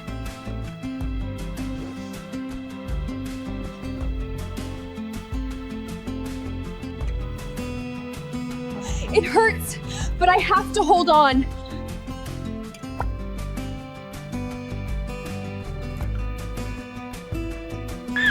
Don't answer, and don't say his name. Go away. Please, just go away. Remarkable endurance, but you are nearing your limit. I'm right outside. Why won't you help me? Open the door, and the bracelet will stop hurting you. Don't speak. No matter how angry you get, hold it in. Hold on, Ava. Mara said the silver bell isn't a weapon. It only reminds the living which voice they truly heard.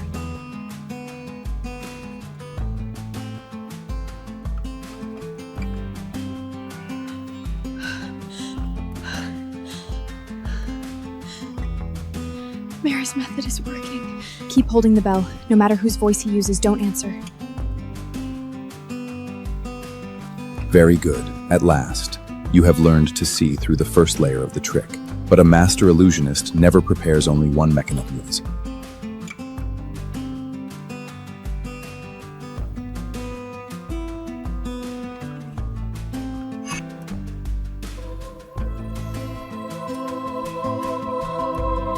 Why does he know your full name and date of birth? The bracelets have been reading our identities this whole time. He kept calling our full names because he wanted us to confirm them? If we confirm them aloud, the information on those cards becomes a personal acknowledgement in the spirit covenant.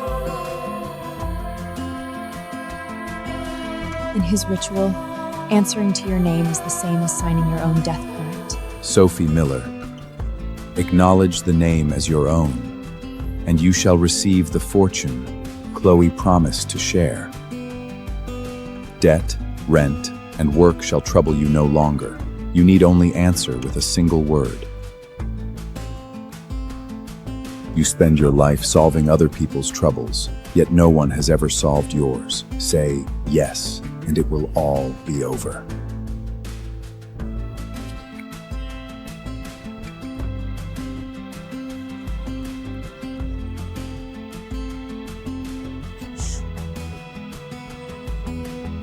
Ava Bennett, answer me. Chloe will share the theater, the jewels, and the gold with you. You can pay every debt and bring your mother to live beside you. You need only say, Ava Bennett is my name. I won't answer.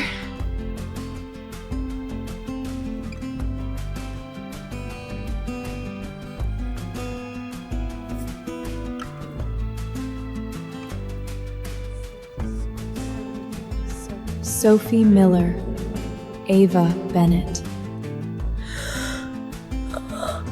Chloe.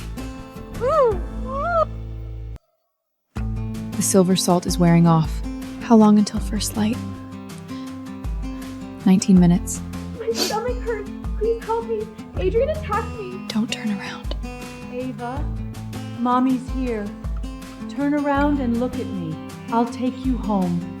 I know how hard these years have been for you. Turn around, and Mommy will never leave you again. Don't look, Ava. Sophie, open the door immediately. This is a work order. Refuse, and you needn't come back to the firm tomorrow.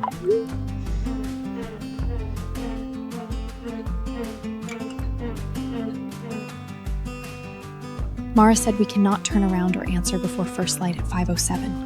He's using the people we care about most, and the things we're most afraid to lose, to force us into a mistake. Open the door! Something went wrong with the ritual! Chloe will die if you don't open it!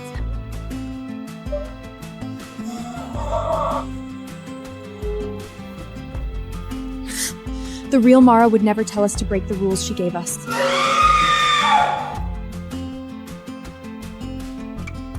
It isn't sunrise yet. The final min is often the most dangerous. It is 5:07. You may turn around now. My great-great-aunt sealed this puppet with her own hands. It is not the same kind as the decoy dolls used to absorb harm. I cannot force it open before the silver thread enters the reverse follow spot. The key, the cane, and the notes are all here. My great-great-aunt left the final rote between the two basements.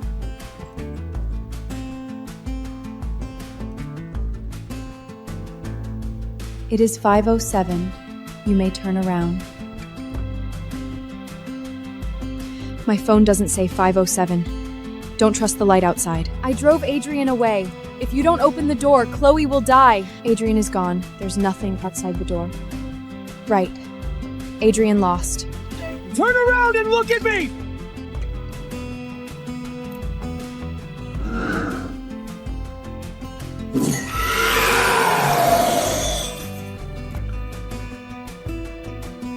You held to the rules, and you kept Chloe alive.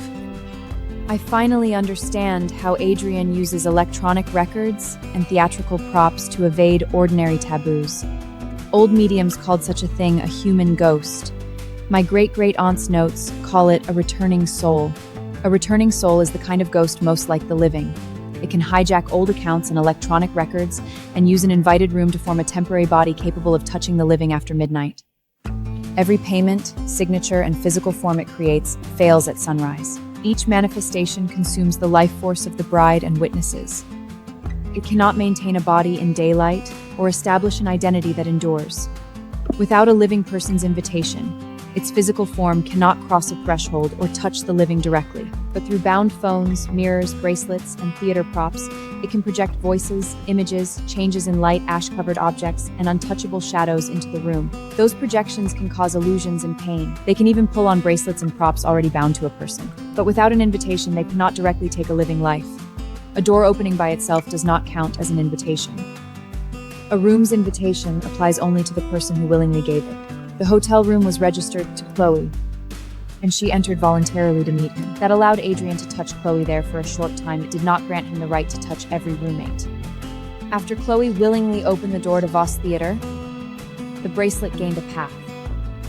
It could briefly overlay a bound doorway with the theater wings and pull her back there. That is bodily movement through the prop network, not a new invitation. The bracelet can control her muscles and use her mouth to project a voice, but it cannot make a conscious person confirm a name or speak the bridal vow. The final response must come from the person herself. Fully aware, that is why he needs Chloe's body.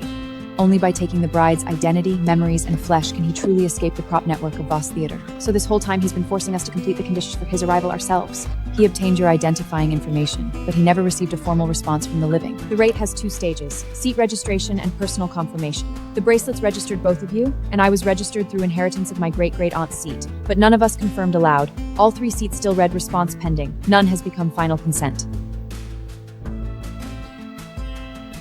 The hearing transcript tells us only what the rite requires. My great-great-aunt's notes explain what each part does. The bride provides the body. Through the bracelets, you provide names and life force. Through my great-great-aunt's assistant seat, I become the third witness. Fear weakens the boundary between the living and the dead. So last night's terror wasn't only about torturing us. The more afraid you are, the faster the bracelets drain you and the closer he comes to reality. So the pain and visions were only meant to turn our pending seats into willing consent? Yes. The next step is not to repeat the rules. We must find the revocation clause in the original register and the complete lighting route. He also records missing people, unidentified dead, and forgotten assistants as performance resources. As long as the real world still calls them nameless, missing, or willing participants, he can claim ownership of their names. So public evidence doesn't exorcate him directly, it takes the victims' identities back from his register. Exactly. A cloud backup can't harm him by itself, but protected evidence and true names can stop him from rewriting the past. They can help the controlled spirits remember who they are. He trapped Chloe with jewelry and trust documents. He'll tempt us with debt, work, and family. Start with the legal records.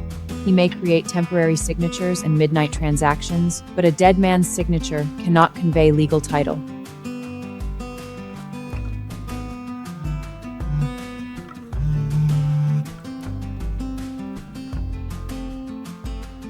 The phone is right here. Why does its location show the theater? The phone has not moved. That red dot is the resurrection seed pulling Chloe's consciousness through the theater's prop network. It's rehearsing the route of the final rite. Please verify the seal, signature, print source, and document template. This is the paper that deceived Chloe into continuing the ritual. Scan every page first, not just the cover.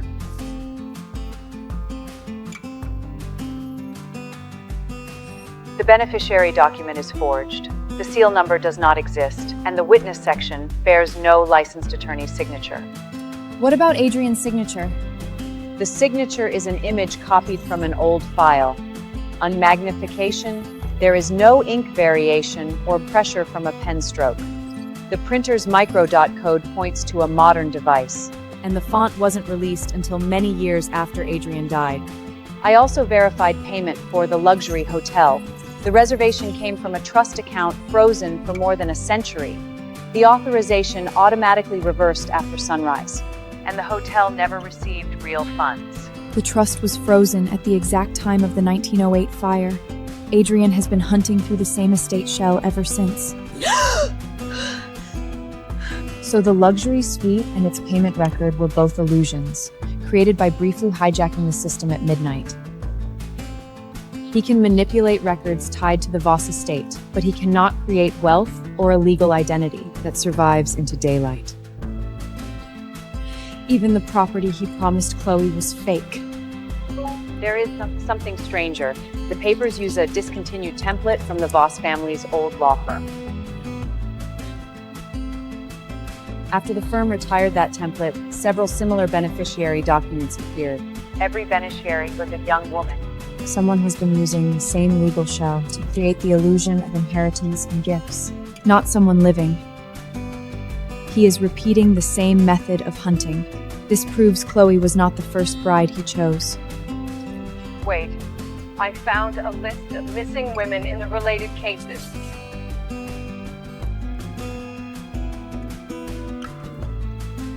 These cases span many years. The police never connected the women to one another. What do they have in common? Some received midnight theater tickets before they disappeared. Others received calls from untraceable numbers. Every woman was last seen near Voss Theater. Adrian said almost the same thing to Chloe. He told her she was the only one chosen. All these women may have heard him call them destined, and all of them may have believed he would give them a new life. What he repeats is not love. Mara, it is a script designed to make each bride walk into the theater willingly.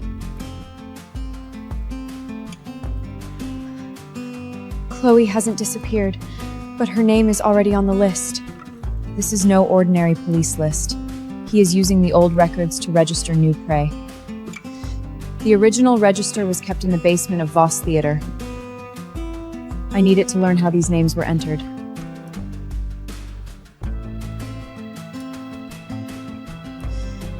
That is not a bridal registration. It is the pending status of the third witness seat. The original register should still contain a method of revocation. The list already names you as the third witness. Is he trying to use the seat your great-great-aunt left behind? Yes. I carried her silver bell into the wings. Through blood relation and the relic, he registered the third witness seat to me. If I do not answer, the seat cannot become binding. The base of the old stage lamp preserves the other half, his own light. My great-great-aunt left the principle of the counter-ration. We still need the tarot card that executes the seal and the complete lighting route. I told you only that my great-great-aunt died in the Voss Theater fire. I never told you she had been Adrian's stage assistant. I did not know the whole truth from the beginning. I recognized that the name and portrait in Chloe's dream were connected to my family's old case, but I could not know whether it was Adrian himself or another spirit borrowing his identity. My great-great-aunt's notes and photographs were burned and incomplete. Before confirmation, speaking the full name would also allow the spirit to trace the speaker. So moving into this house wasn't a coincidence? This building used to be a theater prop warehouse. After the 1908 fire, a shipment of props the police did not seize was sealed in the basement. I applied for a room only after I found the storage record. I wanted to follow the props and learn what my great-great-aunt endured during the final performance. So you were investigating him from the beginning. I was investigating an old family case. When Chloe dreamed of Adrian Drand, I recognized clues from that case. Only after the Voss Theater brand appeared at the hotel did I confirm Adrian himself was still seeking a new bride. I moved here because of the family case, but Chloe is the one who made this place feel like a real home. I owe my great-great-aunt the truth, and I must bring Chloe back. I will not let Adrian turn this house into another hunting ground. We have confirmed the stored props beneath the house. If we overlay Chloe's phone location trail on the old theater plan, we can identify which door this key opens. Adrian used the resurrection seed to take Chloe's consciousness through a rehearsal of the final route. That red dot was not a dead end. It marked the entrance to the basement for us.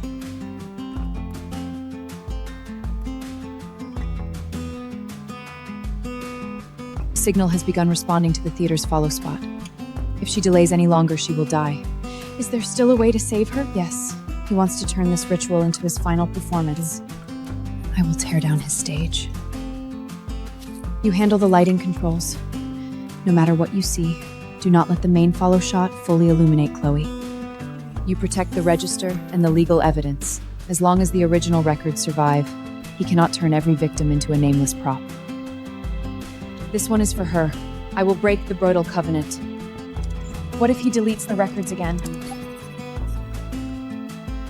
The evidence is synchronized. The backups won't weaken him directly, but they will stop him from erasing the names again. They also let the police and courts authenticate every victim.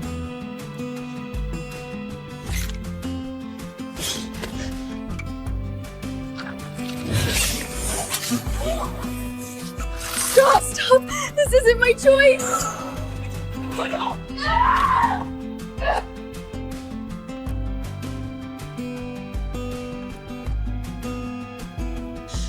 Stop trying to interfere.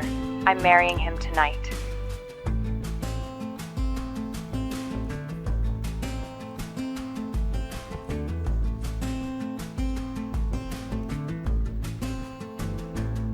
This must be the original register behind the missing person list.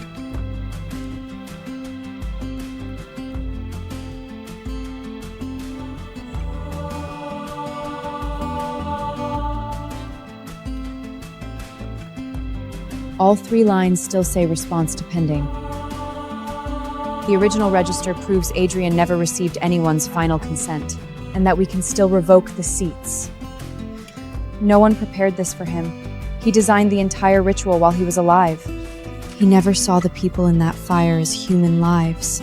They were all stage props to him. This order was issued before the fire.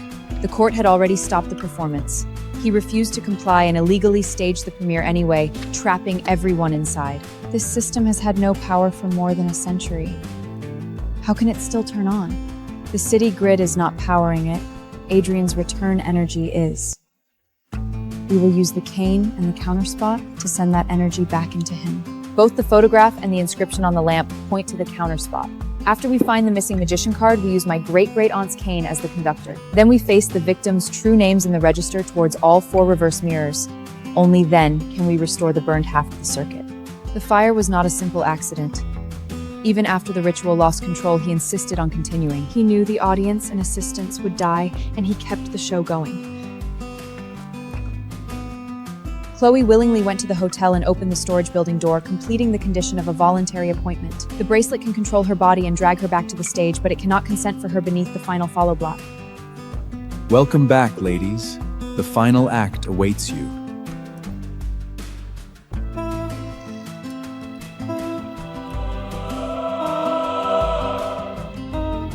Please, take your seats. Tonight is not a funeral.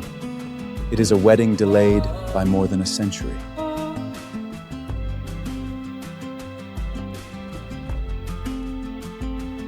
Mara Vale, sit down. You should complete the part your great-great-aunt left unfinished. I'm never being your audience aide.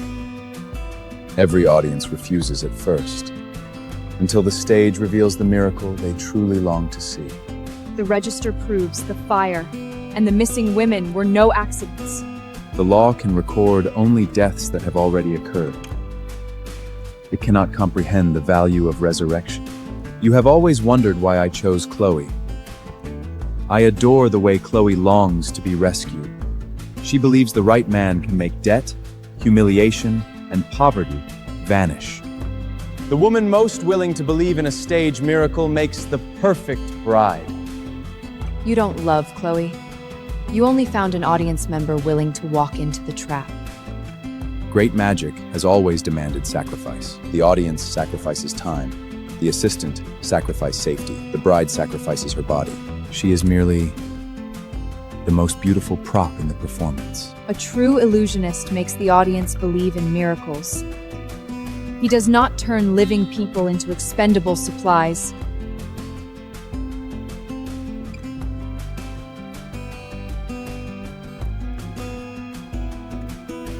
My bride has already made her choice.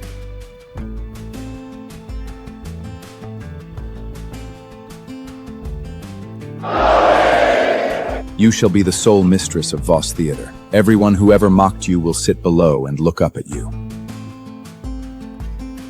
Will you really leave all of this to me? Complete the final step, and it is yours.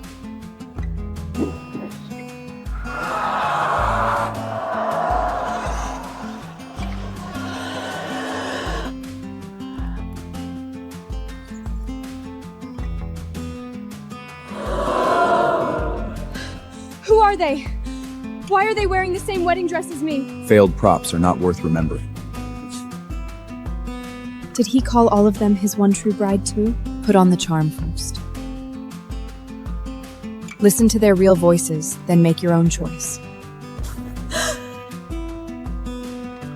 The bride cannot leave during the final act. Let me go! I won't complete another part of your ritual! Look above us! The bracelets pulled our names into the ritual! All 3 lines still say response pending. Adrian has begun the performance, but he has not received anyone's final consent. Mara Vale, acknowledge the name and finish the performance your great-great-aunt could not. Answer me. Tell the entire audience that you consent to be my bride. Buddy won't obey me. Get to the lighting bods. No matter what you see, shut off the main follow spot. Protect the register. The original record cannot fall back into his hands. You believe dividing your efforts will dismantle my stage. Ladies, call me back to life! Ladies, call me back to life. Mara Vale, answer me, and your great-great-aunt will return from the audience.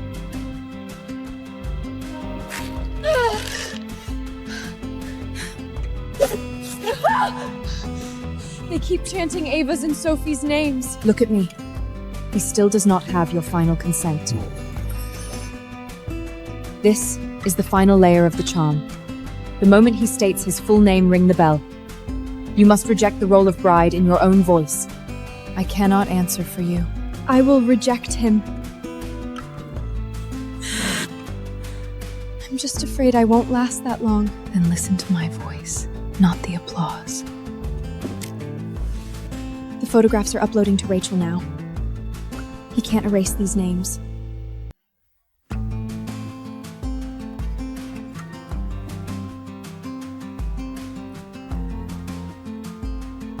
Look around you. There was no fire, no missing women, no deception. Come to me, and your debts, your loneliness, and every humiliation will end.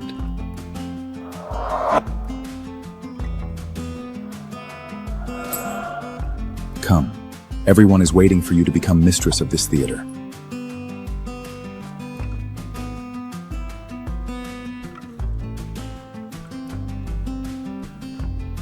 Don't look at the guests! See the thing standing in front of you for what it is!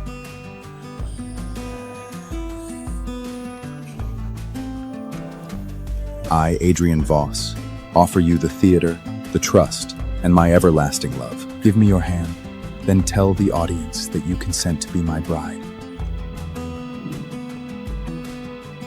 These people wouldn't even look at me before. After tonight, they will have no choice but to sit below and look up at you.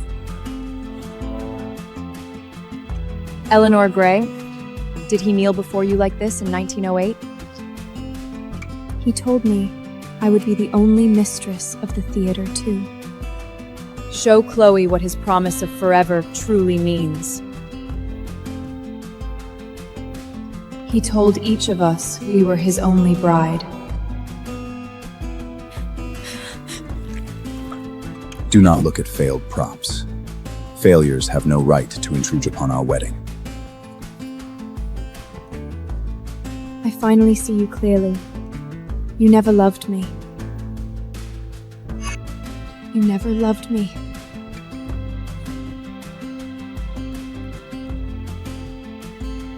Give me the register. Those names do not belong to you.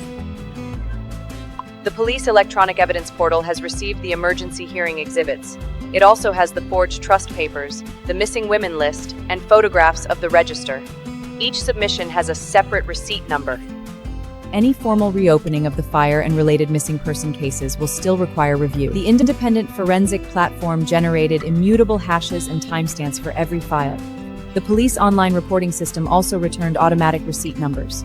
The preservation petition has been filed with the court, but formal review will not begin until business hours. Keep every upload log and create a separate evidence director for each missing woman.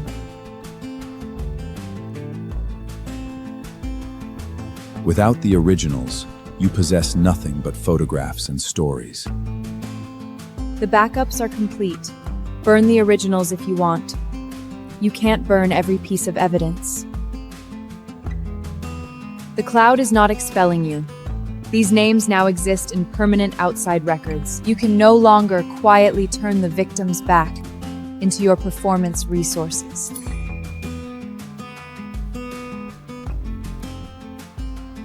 Sophie Miller! Acknowledge the name! Tell me that you are Sophie Miller! I will not answer your question.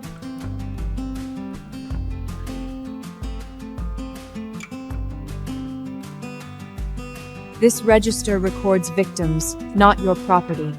You have no right to erase a single name.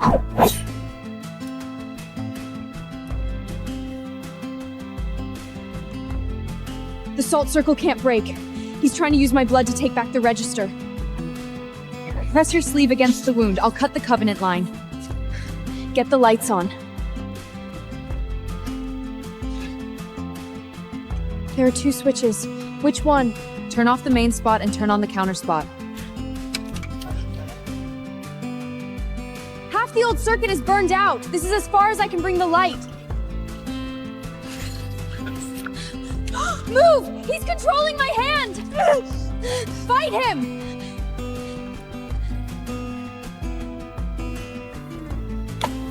If you want to drag her away, you'll have to take the decoy first. Hold that switch! My great-great-aunt hid the tarot card that executes the seal inside the preserved puppet. Only when the Covenant pulls against the counterspot in Suture will be out can the silver thread re-release it.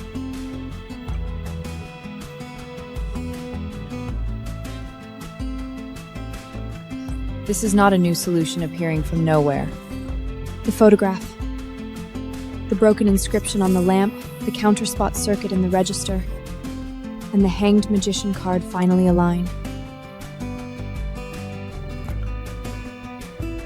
My great-great-aunt did not fail.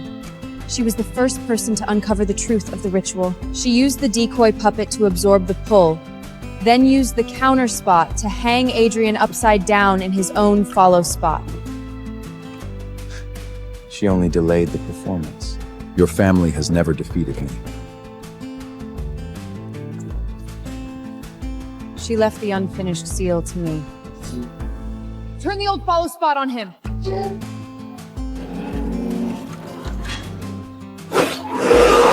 Keep pushing the lever! I'll hold them back! Where do I put the register? Open it to the night of the fire and face every victim's name towards the follow spot. The magician card, your great-great-aunt's photograph, the register, and the cane are aligned to the same moment. The burn circuit is closing. This time, you stand in your own light. Turn it off! You have no idea what you will release! Turn off the light! This is not a sight meant for the audience! Reject him! Now! He must hear it from your own lips! I refuse to become Adrian Vox's bride. I refuse to be your bride, and I refuse to give you my body! Would you truly return to debt, poverty, and a life in which no one sees you? Take back your words. The theater, the trust, and every jewel may still be yours. None of it was ever mine. You only gilded your trap with forged papers. Stop! That is the future I gave you! I don't need you to handle my future.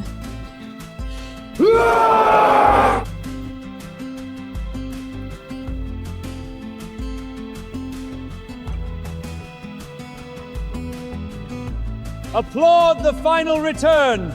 Make them remember how deeply they fear! The applause is drowning out the bell! I can barely hear any of you! It is not the applause that brings him back. It is our fear.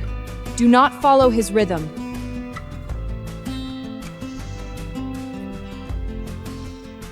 This is my stage, not his. 1, 2, 3, 4. Until daylight, I will not bow to fear. Follow my beat, not his applause! Read the names now. Make them remember who they are. Eleanor Gray, Lillian Moore, Rebecca Stone.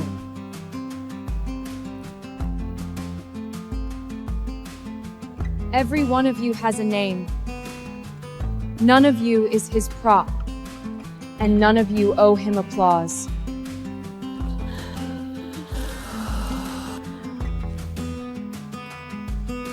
Keep applauding! The performance is not over!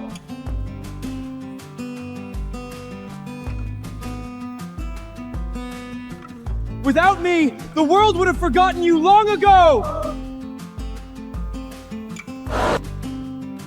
The police portal has returned receipt numbers for every submission, and the independent preservation platform has completed its hash timestamps. Formal case opening and court preservation still await business hours review. The files themselves cannot harm him, but once the true names enter an evidence directory he can't erase, the audience spirits are no longer nameless resources he can rewrite at will in his register. You can change the scenery, but you cannot change the dates in the evidence. Now everyone can see that your so-called love is nothing but a con you use over and over. Do not trust those cold, lifeless papers. You need only trust me. You have nothing left to deceive me with. Break the bracelet now! The evidence and the spirits are pulling his power apart!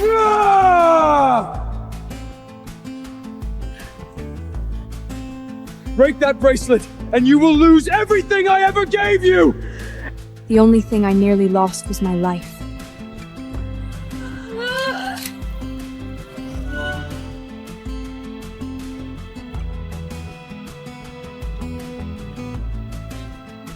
Step outside the circle of light. The final seal will burn every covenant together. These cards hold the identity information stolen from Ava and me. Leave them in the light. That's how the names return to their rightful owners. Chloe rejected the marriage, but all 4 names remain in the register. The final follow pod is fully lit. Under the revocation clause on the last page, each full name and refusal must be spoken in the same sentence. Avie Bennett, Sophie Miller, Mara Vale, answer me. If even one witness confirms her name, the return can continue. Chloe Reed refuses to surrender her body's identity or memories for Adrian's return. Ava Pennant belongs to serve as Adrian's second witness. This name belongs Ava alone, not to Adrian's stage. Mara Val refuses to inherit by her great-great-aunt seat and refused to serve as Adrian's 3rd witness. This name does not belong to Adrian's stage. The names you stole have returned to their owners. Now it is your turn to leave the stage. Your return performance is over. The audience cannot leave! The illusionist has not taken his vow!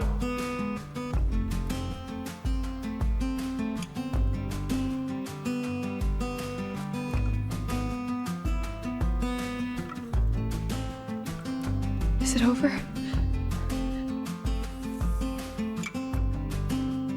This time it is. The forged trust papers, missing person list, and purchase records now form a documented chain of evidence. The fire and missing person cases will be reinvestigated. The families will be notified. At least those people won't be treated like nameless props anymore. Now someone will finally record what my great-great-aunt did. I mocked you constantly, and I hurt all of you for Adrian. I'm sorry. Without you, I would have died in that theater. You were the one who rejected him in the end. I only showed you the exit. Are you still gonna live here? My rent is paid. I'm not moving out because of one failed illusionist. From now on, any number that calls at midnight goes straight to the group chat. I'm putting away the scanned police evidence receipts and going to bed.